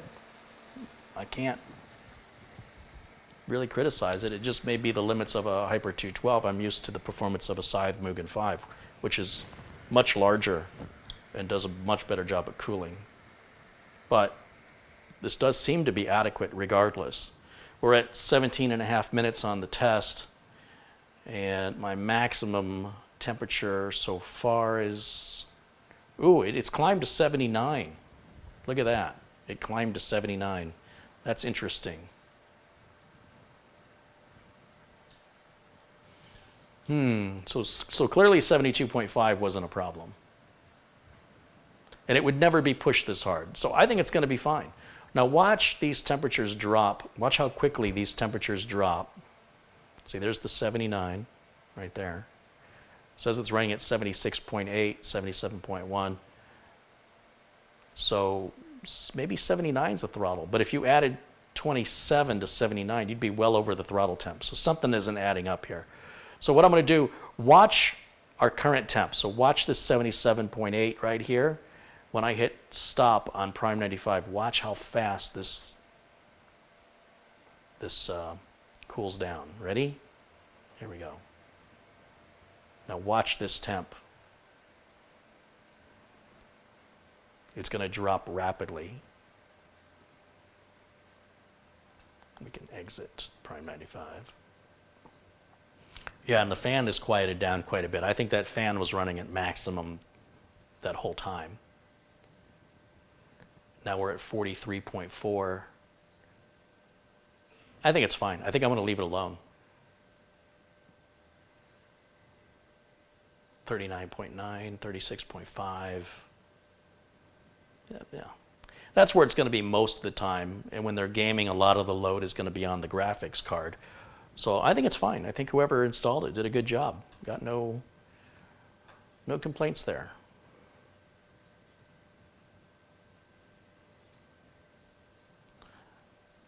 Okay, so let me go back to full screen here. There I am.